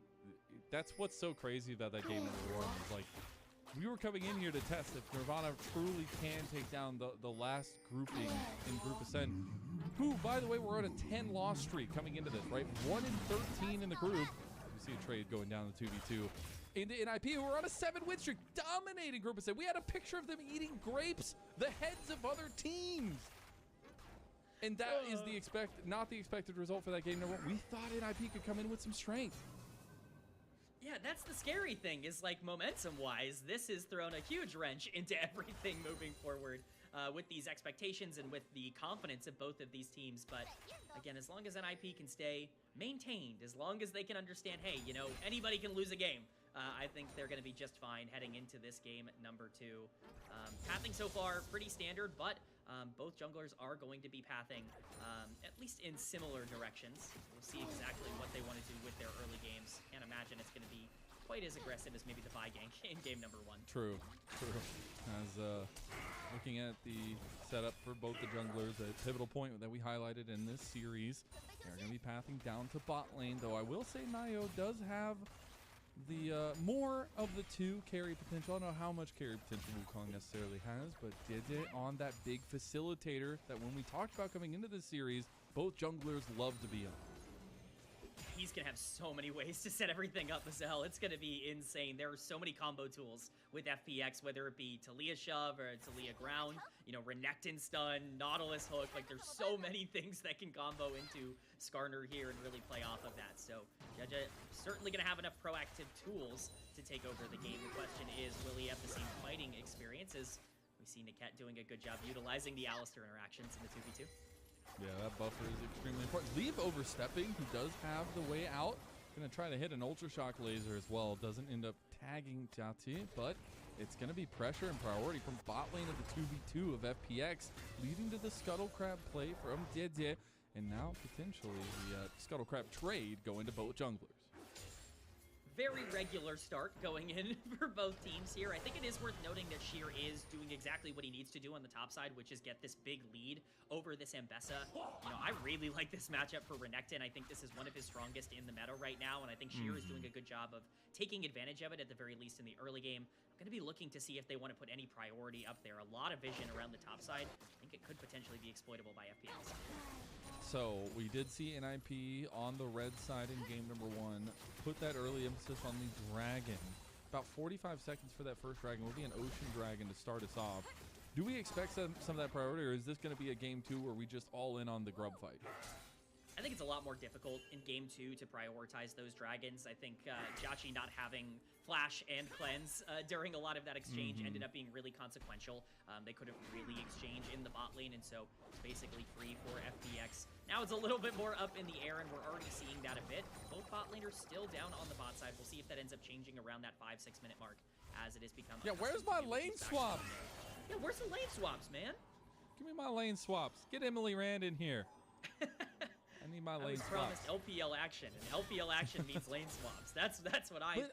Let's talk about that a little bit, because this is, I mean, we have seen lane swaps for, I feel like, almost every single team in the LPL, and that has not been the case so far. Also, something else we haven't seen is the Azir. I mean, I know both mid laners have not played it a single time. Usually that's because it's fully banned out from every single team, but it's been open for 2 games in a row and neither pick. So there's some differences in these 2 teams facing off versus a lot of the regularity we see in the LPL. You know, I don't want to overthink the problem, Mazel, but I do think there could be some adaptation in terms of best of 5s, in terms of Fearless, and understanding like, hey, maybe we don't want to burn this pick in this draft. Maybe we want to try and combo it with something else later on in the series. I think there definitely could be some thought process. There's been a lot of talk about how Fearless does affect your best of 5 drafting in particular, and you know, I think a lot of big picks are being burned early. Perhaps these teams maybe want to stay a little bit more solid, but action coming in. Both junglers bot. 3v3. Oh, that's Lee flashing out. He was trying to find the angle there away from Dway. That will not end up being a 3v3 that pans out to anything, but that flash being down for leave is a big ticket item for FPX. It's exactly what they wanted to get. That makes Zeri a lot less aggressive in the early game. There's not really a lot of proactivity you can have with the Zeri no flash, and so looks like it will just be Jeje in the area. Once again, it could be them taking advantage of the fact that they burn a summoner early to take this dragon. It looks like that will be the case once again on a great timer for them. And yeah, as they take this dragon, make sure you set up the protiv.gg, which I was going to do after we got the grubs down. But in the end, we have this setup going early onto FPX and onto Care in the mid lane. But he does make it out alive. That should mean that the dragon goes over to FPX. They are able to take this one down. Though a beautiful play from Niket, but the Istal's impact will get Jeje to safety in the end. And that is going to be a nice little payoff for FPX in the early game. Definitely nice for them to get the dragon. Good play from Niket to burn Jeje's flash. That does decrease the playmaking he can have throughout the rest of this map. But once again, I'm glad we're kind of panning over to the top side here, because I think this Renekton is in a very scary place right now. If solo kill is going to be shoved under tower all game, there is a real shot this Investa doesn't have the same kind of impact that maybe you would want. Sure had a great game number 1, and I know we were questioning whether or not he could be somebody that was, you know, a real star on things outside of the Gwen and the Rumble. This is his game to prove it. Landing. A little bit of an engage on bot side. He's going to go for the flash play. The exhaust has been used on the leave. The lockdown comes in, but the flash from Jiachi trying to get leave. Leave's getting close. Leave's going down. First blood for FPX. And now they're going to try to follow it onto Niket. The dredge line connects, and Niket's going to go down. It's a catastrophe for NIP. Niket should die here. Jiachi wants to kill the Foss bomb. Fade away. It's a nightmare for NIP. All that you need to do as Zeri Alistair is not die in lane. You just can't give the gold over to Corki. And now Jiachi's sitting on 2 kills. That is ginormous for FPX. If we were worried a bit about the scaling, that's all gone. Grubs are started from NIP, but teleport coming in. Yeah, they're going to try to contest this one as well. They're going to get in here as the nice setup is the first grub to NIP, but that seems like all they're going to get now as well. They're going to move more people over, though. NIP are struggling to find a little bit of a foot in this one. Dway is hovering on the other side. Looks like Hex Flash would be enough used there at least. He's going to get the Dreadline on Niket, who overextends. The Istal's impacted. Now that lockdown, that CC chain that we talked about, K-Man, in the draft, works beautifully for Fun Plus Phoenix. It is a nightmare for Ninjas in Pajamas. This game has gotten significantly harder over the past 2 minutes. We're going to get a replay of the bot lane 2v2 first.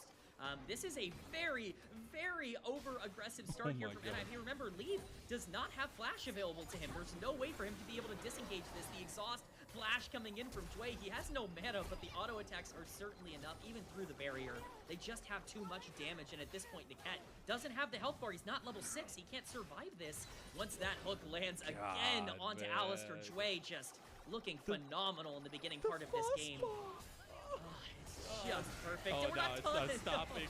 The Avalanche has transferred from game 1 to game 2, K-Man. They just expertly execute a top lane dive. It's not close right now, Mazel. One of these teams is proactive, and the other is, you know, playing Zeri Orianna and just losing early game. And I'm so disappointed for NIP that this is the showing right now. Their game is not over by any stretch, but you need to start reining it in. FPX look fantastic at the beginning of this game. This could be even more dominant than their game 1 right now. Yeah, I know the Fantastic Four just came out and is leaving theaters soon, but I mean, we got the Fantastic Five here in the LPL, and it's looking damn good. As this team-wide setup for FPX has just been lethal. They have been so damn good about moving around the map consistently together, and now this bot lane is just getting snowballed on. I was almost ready to be like, okay, Dway, you might be a little overextending. He's still stepping up, Nayo. He's got the alcove. Oh, he's gonna catch it. He has to get something out of this. He's been down here for so damn long. JJ is going to be clearing. He luckily doesn't have any camps to go get as of now, so he was able to be a good monkey and get through it all, while JJ is still trying to catch up in that regard. And he's going to stop his back. He realizes that he wants to commit to this. Ultra Shock Laser commits and does hit, as Leave is just baiting his jungler. Oh my god. It's an absolute nightmare. it is just terrible. Nightmare. Yeah, it is. The pajamas are on because the nightmares are happening right now for NIP. It is not looking good in the early game. Nayo's clear is really interrupted. Jeje has so much map pressure. It's not too big of a problem for Nayo from an experience perspective, but again, you got to start making plays at some point. Yes, this comp scales, but you cannot allow Corki, a 2-0-0 Triforce completed Corki, a free laning phase here. You got to start putting your foot on the gas, and I think that absolutely needs to come with Nayo utilizing that Cyclone. And I'm the one that had a 3-0 for NIP. It is not looking like that here. This is going back to like split 2 NIP feelings and some of the lackluster performance there. And what a time to do it. This literally happened, except it went all 5 games last time these two teams met in this playoff play-in, just last split. But NIP, they don't want to end up the losers again.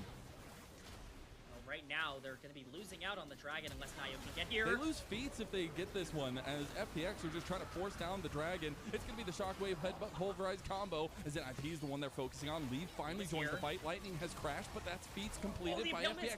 Leave is flashing forward. He's got Doonby and Niket guiding him as he takes down another one. That's Leave being set up for success and put on a pedestal.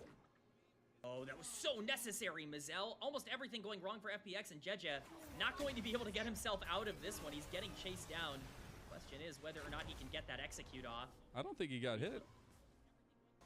We will see here. We will find out. Get a chance. Executed. And not by Mbessa. Yeah, small consolation win for FPX after what is a pretty terrible fight, all things considered. Nayo, first off, going in without any of the rest of his team. Leave is not even in this exchange. Nayo gets exhausted, he gets chunked down. He's not here for this smite at all. But the moment Leave gets to jump in, that ult proc is massive, and the flash over the Impale is huge from Leave. He ends up playing this about as well as you possibly can, taking over the fight on Nazeri. He is the win condition. If Nazeri can get online, things become very playable for NIP.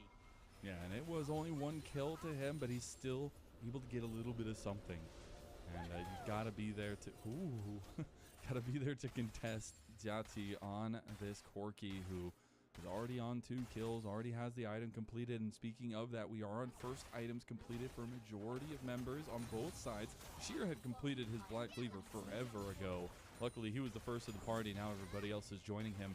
Doonby will be offset just a little bit with the Boots Rush and the Tier. Yeah, I actually think that's super consequential for Care, who just does not have the combat power right now to utilize the Talia to make these macro plays. That's why you want to draft the champion in the first place. It's why she's so strong. So Care definitely needs to make sure that he can get proactive and get there fast. But right now, NIP going to be establishing that tempo on the top side, 1 minute away from that Rift Herald spawn. They're really in this game. If they can set up, these small close quarters fights. We saw the Wombo combo there even performed quite poorly, was still effective. Still so, worked. We'll see how that plays. Yeah, a couple Wombo combos on both sides.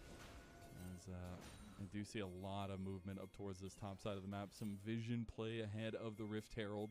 About 35 seconds until that does spawn. Now, we have seen FPX be able to get a little bit of that top lane objective focus. Sologil's just going to walk into a wild Scorpion here. Gonna have to be a bit careful as Niket tries to find an engage, but Dway does a very nice buffer. Care does finally join the first item party. He will be still far away from that evolution, but NIP moving out strong onto the map. Certainly have some decent setups here. FPX have to be so careful of walking into a trap. While they are decently tanky, their frontliners are hard to break down. Can't really avoid the Wombo combo. Nayo certainly trying to set that trap on the other side of this map. He is in very, very deep here. He is. Behind enemy lines, if you will. He's looking for a big flank. I do want, is he putting himself in a dangerous position here? Nayo realizes he's going to need to try to come connect. They know he's here. Niket has also got a flank. Jatsi is the focus. Jatsi goes onto the other side, tries to get away, dodges out of the Ultra Shock Laser, but he can't dodge away from the lightning. The flash comes out from Jatsi, and he is out of there. Now Jeje needs to find his exit, but he is all by himself in the middle of 4. And NIP take him out and move over to the Rift Herald. secret agent, Nayo, coming in clutch on that flank, getting Jhachi to have to burn everything immediately. Leave jumping over the wall also makes it basically impossible. This is a level 9 Zeri that's able to outdamage basically everyone in the game, picking up her second kill. This is massive for NIP. They grab the Rift Herald. That should get them some standing gold on the map, and the gold lead has been equalized, and it could even be in NIP's favor now. And that Rift Herald is going to be very nice for some of the standing gold. They want to try to use that to take down this mid turret, but you have about a minute until another dragon comes up, and yet another Infernal Soul on the map, K-Man. Very important in that regard, and FPX could put themselves at soul point. That'd be very nice for the damage profile, which they are severely lacking right now. Definitely a win condition for them. Corki with 2 items can carry these fights, but you need to make sure that he can burst down the front line faster than Zeri can. Infernal Soul will be the thing that can end up getting them there. But all of this pressure now is on Jhachi as a player. We've talked a bit about Jue and Jeje and even like Sheer being big pieces for this team. Jhachi's going to need to step up on his comfort pick in the Corki this game for them to have any chance. It really is the 80 carry duel that we were hoping for, and it's going to be about which one of them can step up the most. Yeah, the top esports challenger prodigy all those times ago. I see a lot of respect earned from that. Now he's up against Leave, who himself was a big prodigy coming out of the LDL for EDG. I think going to these hyper carries is going to put a lot more onus on these two moving forward. You see Dragon spawning now. You do end up getting that Spellbook Ghost pop by Dway, as FPX are going to take an outer turret right before the objective. Yeah, this is really big for FPX. Not only is it, you know, freestanding gold, but forces this Rift Herald to be used in the bot lane, and they will be able to grab this turret relatively easily, but the pressure should very much be on NIP right now. FPX is going to have to try and collapse. Nayo going to be starting up on the Dragon now. Okay, they're going to go ahead and try to get this one down. They will be contested. We've seen so many 50-50s so far today, and FPX aren't going to need to man mark this side fight. They're going to TP themselves. The engage is already coming out from FPX. He catches the clone. Jeje doesn't get anything there. He misses everything. But now Sheer needs to have the big impact on the Croc. It's going to be Jeje trying to turn around over on the lead. They realize he's by himself. Care goes for the seismic. He's going to get flashed out. Now in the middle of the pit, it's going to be on the Care. Solo kill gets exhausted. 3-man from the Kent as he finds it. NIP, they've woken up, and they are a beast with fangs as they find 4 of FPX. The ultimate combo from Solo Kill and Niket was massive for Ninjas in Pajamas in that fight, and boy did they need it. That is exactly what they needed to get back into this game. Not only does it stop the stacking for FPX, but look at where those kills are going. Orianna and Zeri are online, and now we are looking at a game state that doesn't just favor NIP. They should be able to control a lot of the rest of the direction that this game is headed in. Let's get the replay here. As we see how this starts, this looks very bad for NIP, but Jeje, as you called out in the fight, misses everything on the Skarner and just can't actually connect with anything. And even with Leave completely separated from his team, which looks nightmarish at the start of this fight, has to burn his flash early. You still get the Mbessa ult landing onto Care. Leave can jump over the wall. Niket with the gorgeous 3-man knockup to secure everything. The Dragon going to Nayo, and NIP really taking it to FPX. The game is very much in favor of the Ninjas now. That is the Niket that we know, the one that made a big mark, the one that on the other side, Jhachi knows well. We'll see now a little bit of setup around this top side for NIP, but the setup is truly in this game. About a 3,000 gold lead now for a comp that feels very good when in the lead. Yeah, this is a really, really good spot for NIP as long as you can play around your objectives. Care might be in danger here. Unbreakable gonna be pop. Care! He gets hit though, so he has to back out. Now he's in trouble. He doesn't have anything to get away. He's gonna have a little bit of speed. He's overextended now. Jeje coming over. He doesn't really have a target to go for. Niket's getting just killed by Solo Bolo of Care. And now NIP, they're getting completely caught with their pants down. 2 down. And now that's the depth charge. Into the dredge line, into the wombo combo, and an alley-oop from FPX puts them right back in the game. Absolutely huge from FPX. That is an unmakeable mistake from NIP. You cannot get away with that. FPX continuing to pressure, but all of the goodwill that NIP had generated, it just kind of goes away there. Those are more kills going over to Jhachi. We talked about this Corki being scary. They still do have a Dragon advantage. 2.5 minutes on that. Otacon is on the map, but Unfortunately, it is on the bot side. Care plays excellent in that exchange. We're going to get a replay here, but the dive, you know, it looks like it's going to come in. The shove perfectly timed in order to make sure that he can get the ult cast off in the first place, but the knockup still coming down. He buys enough space, though, for the Alistair to not have enough tools to get back on him. Yeah, at this point, they're way overextended. Doingby's got no health. Niket is already half health as well. And so, Care can just 2v1 them on the Taliyah. Doingby's basically caught in no man's land with this wave and ends up dying to the tower. And then, at this point, it's the depth charge that really seals the fate of Nio. It's huge for FPX, a major mistake for NIP. Still a game that they very much can control, but not the kind of thing you want to see happen. You can literally see the moment that they said to themselves, oh, we're too far, aren't we? Everybody turned in unison to try to run away, but it was too little, too late. And FPX dead even now after a massive gold lead was in favor of NIP for an early game. And you have another dragon coming up in a minute and 25. Let's talk about those scaling win conditions. We are going to reach that point now for FPX. They are on 2 items, matching a majority of NIP ahead of this fight. I don't mean to boil it down to something too simplistic, but if you hit Shockwave on 3 or more members, I think the fight is just over.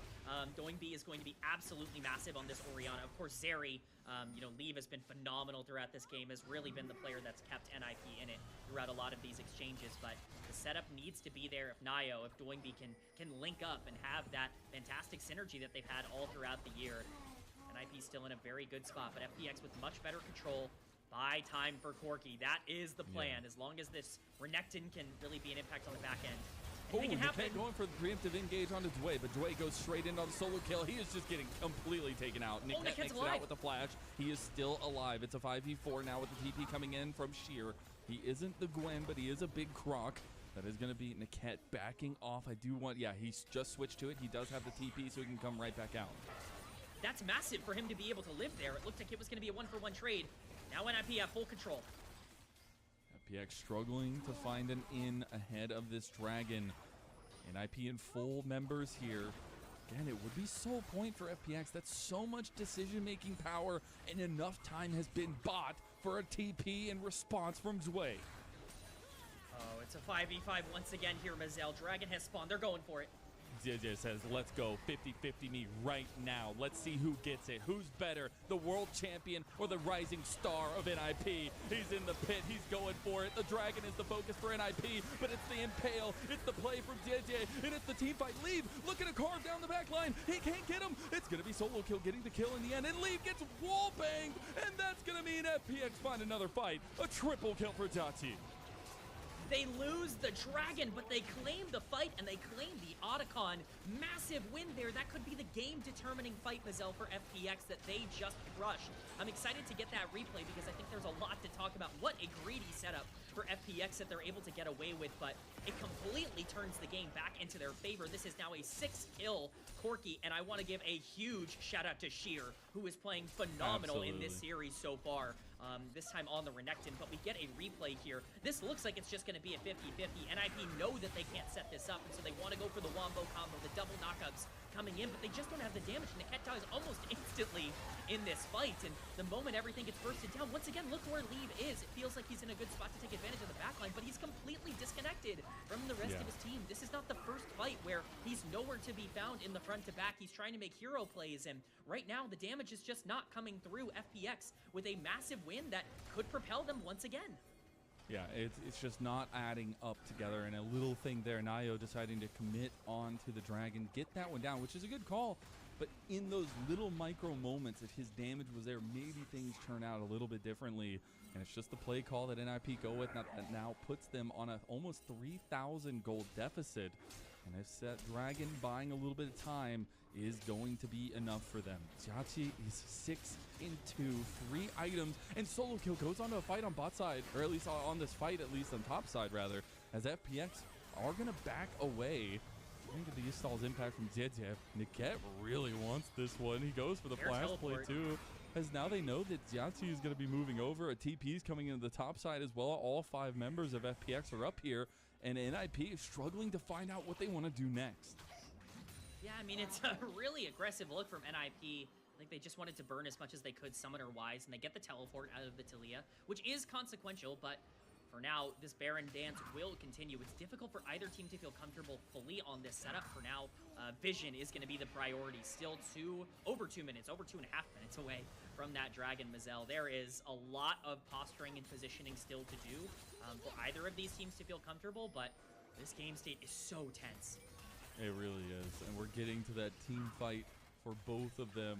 It really is going to explode with the mechanics here. I do like that Leave is on 3 items now, matching the ADC power spike. And now we're setting up this mid lane play. Didier looking for an impale potentially. He's just going to go for a bit of pressure. Care waiting around the corner. Solo kill coming for a flank. Solo kill looking. He's getting zoned off here by Sheer. This is the advantage of the Renekton. That health bar is massive with that 3-0 and 3 scoreline. Oh, the hook just goes wide. Just a little bit wide. As the fight continues between the top laners, I think Solo kill might have to back off here. Weaver's wall coming in. Gonna get Care. Gonna get the flash out of Solo kill. Yeah, maybe a bit of a preemptive flash. Care cut himself off with the Weaver's wall, but still gets the summoner he was looking for in the exchange. And so overall a successful play for FPX. This is the summoner spell you're looking for. Yeah, you know, you can mind control sometimes. It's really about the threat of something bad. Yeah. You want to make sure you create. Yeah, Obi-Wan said it best, you know. Exactly. He's the GOAT. We are getting this set up around the Baron. I don't think that either team is really in a position to force it down. Neither really has that sustained damage just yet that can really burn down the Baron itself, but they're threatening it. A little bit of vision means that NIP will be fully safe until they clear that one out. Then things get scary as the map turns dark. That's really where it's terrifying for either team here, especially for NIP. Having to walk into Renekton, Skarner, even the Nautilus is really not a good feeling.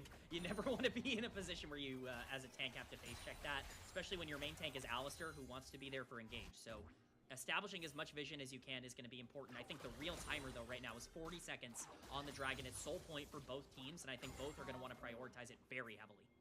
Yeah, they absolutely are. And, it's going to be the next conversation that we get to have. But we have the dueling fates, as you will. We'll keep the Star Wars references going here. Where I think Niket is kind of looking on the other side and like, man, how do I stop this man? Like, I love to see some of the lapping that we have for kind of some of those relationships as Niket actually tries to find Yachi there, some of that relationship coming to the fold. Impale goes wide again, but Nayo loses all of his health, so he can't be that ball delivery. As Dway goes for the flash play with the dredge line. He's got depth charge Radic. Oh, nice big shove. Care takes him down. What a pick. That's massive. That's a complete fight-altering play coming in from FPX. It's Nayo once again getting caught. That soul point going over to FPX. Not quite soul just yet, but that's their first Infernal Dragon, and more importantly, it puts them in a position to really set up around this Baron now. Now they see them streaming across here. They're going to try to get... Oh, Leave. You got to be a little careful. There's a lot of flashes on the side of FPX, and he is a bit overextended. He's going to try to pepper as much as he can with Solo Kill on a flank. Will spot out Sheer, but Solo Kill is down a level to his top lane opponent. It does mean FPX back away, but they back away with such an advantage on this map too. Yeah, I mean, this is absolutely massive. NIP really want to try to get Jiachi here. They realize if they can burst down the Corki, things are easy, but the Valkyrie just makes him so safe. And as you said before, Nayo just losing his entire health bar at the start of this great flash ult from Dway. This is such a proactive move, and especially with the shove coming in, Care following up on it beautifully. This just ends up being a super positive play. Dway has had a phenomenal game on this Nautilus. Yeah. He really has been the one to push everything forward for FPX, and if that continues, this could continue to be a bit of a problem for NIP, who don't have a clean answer to Nautilus. And I just have to bring up the conversation. It's going to be a continuous one if FPX keep winning like this. Like, is the skill differential just that much? Is this just an on-fire FPX? Is this just a slouching NIP? There are so many questions that are happening with this kind of performance for an FPX who were so down in the dumps in Group Ascend. You know, I hate to point to my own take. The reason I felt FPX was in a good spot is their mechanics, but here they go to show it. The impale! It gets Niket's Unbreakable Will out. That is going to be a big catch and a big ulti down. Kair's going for an angle to cut off the shockwave on the 2, but Jati is still full health almost. And look at Sheer. He's got the flank, the solo kill entrance, but he's by himself. Leo's trying to go in. Jati spacing beautifully, gets a double kill, and look at Sheer. He's trying to look down onto Leave. Leave is struggling to find an entrance here, but Nayo can maybe set him up. Leave has an angle, but the lightning crash is going to falter soon. Sheer decides it's time to go in. Time to get the stun. He's calling the Meek, and the dredge line on the Leave. That's going to be 1,000 gold back, but is it going to be nearly enough? Doinby tries to run away, but FPX find dominance. It is just a diff, Mazel. They are just better right now in terms of their execution. It's once again very well played by FPX. I think the setup is okay, all things considered, from Ninjas in Pajamas, but they just don't have the follow-through to be able to make that proactive play work out. Jue is on fire. I mean, he has been so good in this game, but we're going to get a replay of what happened. This feels like an okay start. Niket ends up being able to, I believe, Mikhail's his way out of that impale, and so he's not going to be taken down immediately, but because the shockwave only lands onto 2 members, they just don't really have a lot of that damage that they're looking for at the moment. Doinby has to flash out. There is no Orianna left in this fight, and Jauchi, you know, being able to survive against solo kill, that's really the fight-altering play. Sheer being able to zone all of Nayo and Doinby from this fight, and then it really is the re-engage that just ends up being perfect. The flash stun from Sheer, the combo from Kair, and oh dude, my god! Riot Games, where's my finger tapper? Where's my finger tapper? I need to tap the screen. Riot Games, please. Why? Can we go back to that and slow-mo it and freeze frame it? Like, please. Leave needs to send a formal investigation. Is there any way to ban Jue in Game 3? Is that possible? I think that might need to be the avenue for Ninjas in Pajamas, because he is just breaking this game wide open with the plays that he's making. Oh, that was disgusting, man. That was absolutely disgusting. Leave thought he had an angle, as all ADCs do, but in the face of a giant anchor from the man from the depths, it is difficult. Oh god, Leave. Okay. Sheer has decided he will not prey on you today. He was full from the last fight. He will let you live. I like how we're both just watching Leave, just constantly like, oh no, please, please. He's on the edge, man. He's like the rope walker. You know, like, people do that. That's insane. Like, people like walk across a tightrope on the Grand Canyon. Like, that's actually just insane. Right now, maybe Leave has that as a skill going forward. Yeah, Leave certainly has that mentality. We've seen it throughout his entire career. Jeje certainly had a lot to say about that mentality as well. So far, so good for FPX in terms of the setups, but it is a good position to be in for FPX. This Corki is so strong. It's going to be very difficult to play front to back against FPX, and that was really NIP's best chance, and so now you just have to hope for the Wombo. You definitely do. FPX trying to figure out how they want to take this next step.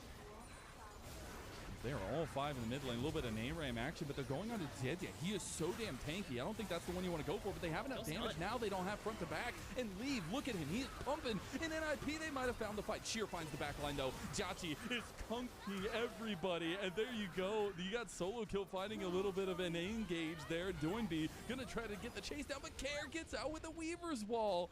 And a little bit of Kunk on Earth here in this one as NIP finds something.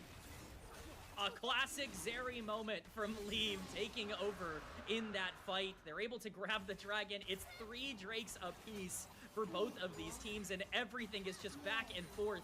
And back and forth, we see pings going down onto Baron. A teleport's coming in. They're looking for this. They do. They want to go for the tempo play. They want to go for the setup here. Nobody is available here, and they have enough damage. I mean, Leave is on 4.5 items. Yeah, I mean, they're bursting this down. This is completely gone. Kair is going to be watching as this gets taken. There's no smite, though. Oh, there is no smite. Way. Kair? Does he get it? Oh, it's secured by Doinby in the end. So that's into NIP, and the lead now back in their control as we take a look back. The really consequential thing here is that, you're right, while Jeje has a huge health bar, he never ults this whole fight. He just goes in, gets CC chained, and dies. And then Jue is kind of the follow-up there. It's a great ult by solo kill to lock down Jauchi. That could actually be a very different fight if that Corki can get a full rotation off, but it's just not the case. Kair certainly doesn't have the damage to pull it back, and so it's a really proactive play from NIP, and it's FPX getting caught out. Once again, very lucky for care to be able to get out out of that exchange. Yeah, I did not think I thought he was going to get interrupted, but he ends up making it out alive. And look at the gold difference. It's basically nothing. 3 dragons apiece. We have a certified banger on our hands, Mazel. We absolutely do. And Mercurial Scimitar completed. Final item for Leave. Full build for the Leave Hyper Carry. That's the place he wants to be. And now with 3 Infernal Dragons in a row, NIP now can force that conversation for this next one. We're going to get a 7th dragon, and only one team is going to get that Infernal Soul. That is the objective to end all objectives in this game. Currently only a plus 1500 Baron power play here. But NIP going to grow that lead with some towers taken. Here, just getting a little bit down. He's popping the ult. Nayo's in trouble. Now he's in a lot of trouble here. He's getting caught out by himself. And FPX trying to pick on a most important jungler, at least important setup for NIP. Yeah, I mean, if you're going to get caught, I guess 3 minutes before Dragon is probably the time to do it, but certainly not a good position for Nayo to be in. What's the wiggle room there, all right? Where's that overlap? I think, you know, I'm just trying to stay on the positive side here for Nayo. Very questionable decision. There's no cover on the top side, and of course it's going to be easy to collapse upon as much as NIP have gotten themselves back in the game. They're not running the map by any stretch of the imagination. No, not at all. Nice play to capitalize for FPX. All right, 2.5 minutes, K-Man, just under that. We have big item completions. More importantly enough, though, Xiaoqi does not have that next item. Maybe he has a piece of it here as he gets his back off. But who is favored in a big 5-on-5 game-deciding tussle here? It all comes down to the Wombo combo from NIP. If you can land that Wukong engage on top of a Shockwave, it is unplayable for FPX. As much as I want to talk about players like Xiaoqi and Jue having great games and stepping up, it's all about the execution for NIP. If Zeri has time to free fire, she will have the damage to break through. But she might not have that time. Sheer has been massive, and if he can get onto the backline, anything can change. It really just comes down to which of these teams can execute in bigger moments, and I wouldn't have it any other way. I love it that both teams have put that burden of execution on themselves, saying we knew we were going to get to a team fight setup. Now we need to execute our comps. And the bridges have been built. Leave and Xiaoqi, their positioning in this next fight is of utmost importance as we take a look on how these teams are setting up. Yeah, the setup is important. I think it is worth noting that Nayo has no flash, as we talked about, for this fight, which means that engage is much more difficult for the Wukong. Still not impossible, but definitely can be a bit tricky. Niket gonna keep Xiaoqi on his toes. Hey, he's like, I know you. I know your mechanics. As, he does check them ahead of this big moment. Yes, it's definitely an important check to pass for Xiaoqi. He cannot get caught in this integral moment. 9-kill Corki can still be a big difference maker, but NIP setting up for a potential trap. They don't have vision on the other side. A little bit of mind games happening here as TP is going to come out from doing B. NIP don't want to cede control of this mid lane prio.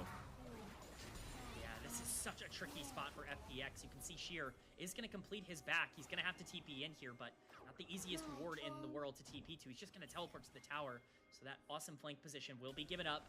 But NIP laying the groundwork. Oh, yeah. Solo kill. Chunks Sheared now as he has completed that Serpent's Fang as well. Ambessa was picked for a reason.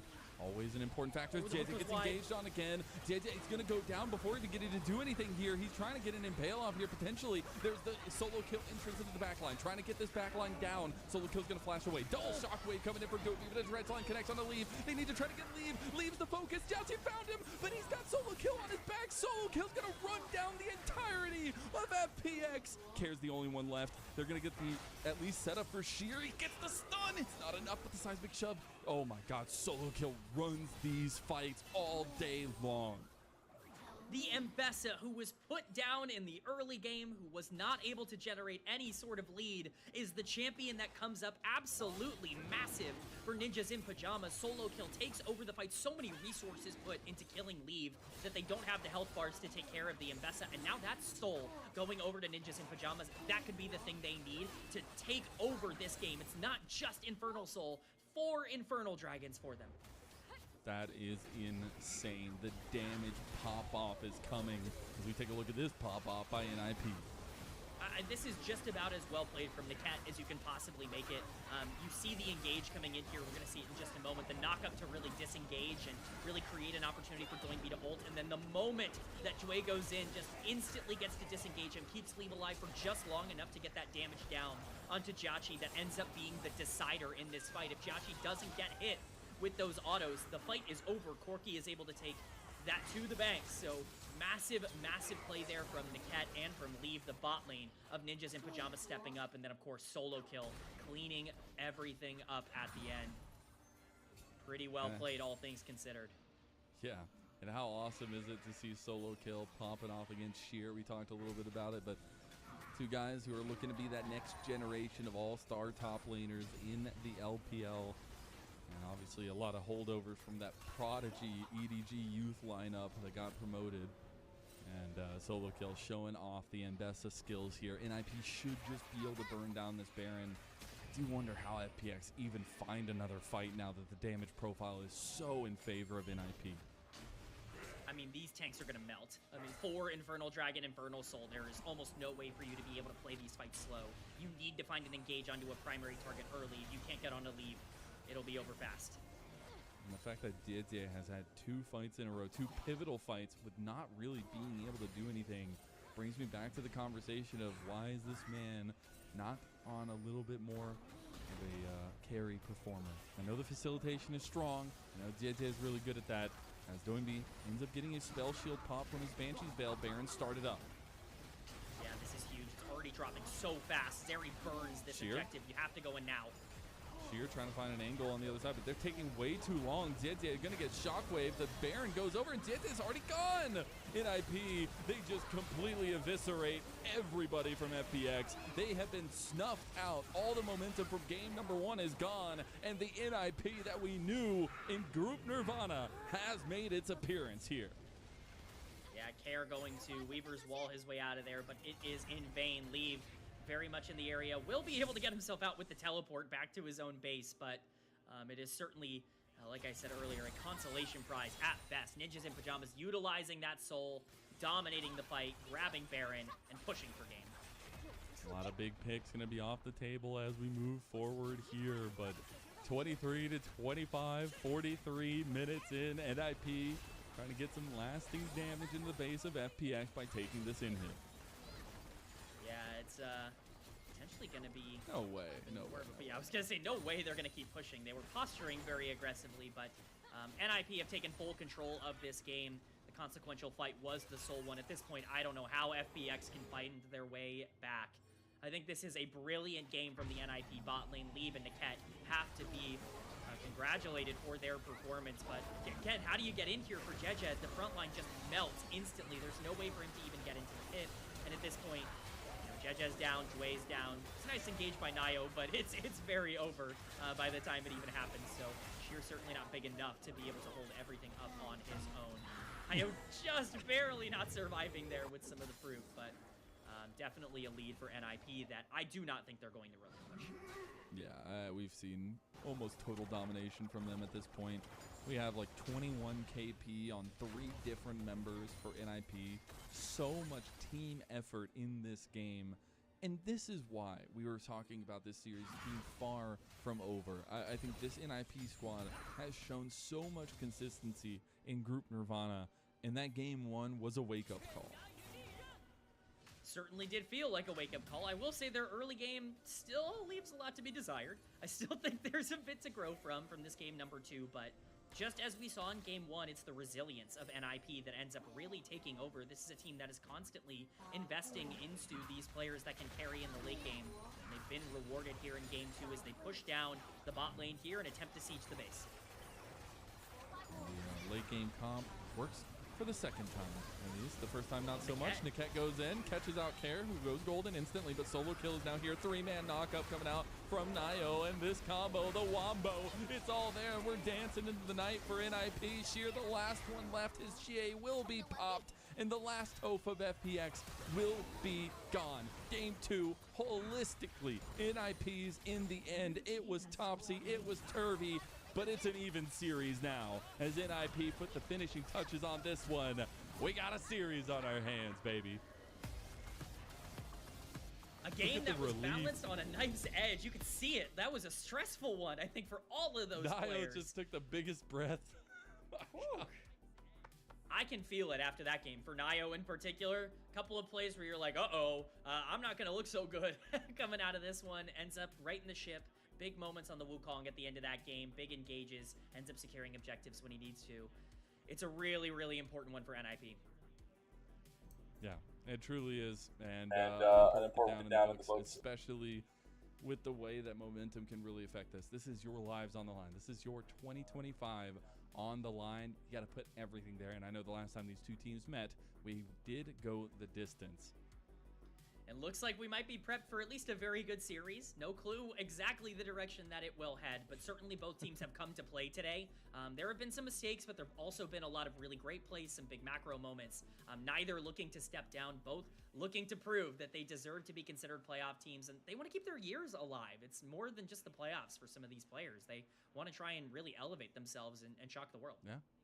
And a lot of the tie-ins that the players have together. I mean, obviously I was talking about Tiachi and Niket, but you have, all those conversations around Leave and Jie and some of the tie-ins there. And, a lot of the history between Leave and Solo Kill and Jie and all the in-betweens that have happened between these two. And the fact that we get this banger of an important series to tie through all those narratives of this incredible year, I think it delivers so much. And the fact that we got, almost a kill a minute in an almost 50-minute game sets a little bit of the tone of what we can be seeing for game 3, 4, and 5. But the picks are going to start getting a little wonky, I feel.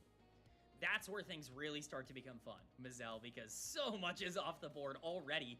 They have burned through, the real big picks, and I don't expect that to let up anytime soon. You mentioned things like the Azir, but at that point, I mean, we are really starting to hit, well, what do you combo it with? Because there's no more Wukong for team fights, there's no more Vi, there's no more Xin Zhao, so you are really looking at how things break down. I think it's going to really test the depth of these two teams, and especially because we haven't seen either configuration of these teams play a best of 5, we really get a good look as to who they really are. Yeah, a little bit of changes going through the year itself, but in a way, both teams have had really good macro focus games. I know for NIP a lot of that wasn't the case for a majority of the game, but in the end they were able to find some of the entrances into fights that felt really good. And I think bubbling up to the surface here is that matchup between Sheer and Solo Kill, and especially what the impact's going to be later on in this series, because we've seen both of them really willing to go with game-altering picks. I mean, it really played out exactly as you could want for both of them, where Sheer got this huge lead in the early game, and game number 2 on the Renekton was massive, 3-0 and 3, I think around 15 minutes into the game, and you could see that in the way that he was zoning Leave off of those fights, but eventually the Crocodile is going to become less and less relevant, and that's when Solo Kill stepped up and started landing some gigantic ultimates. So really, I think it's on both of these top laners to continue the fantastic play that they've had. Both of them, at least statistically, maybe not the premier players on their team, but the tape has definitely shown that they can step up when it matters. Yeah, they can, and I know we're getting to the setup here for it, but there's so many options for MVP. Almost 100% KP across multiple members. I mean, is it just Niket all the way through as we take a look at the of this game number 2? Here is the only counter argument I would give, is that for as great as Niket was at the end of the game, laning phase was a bit of a nightmare for the Alistar. Did not really go the way that he was expecting. I think if you want to maybe say that Leave was more consistent throughout the game, I mean, that Zeri was, really, really problematic. I mean, somehow, I'm looking at it now, doing the out-damaging Leave in this game is ridiculous on the Orianna, by the way, but I think that there are plenty of good options, but I definitely want to highlight the NIP bot lane.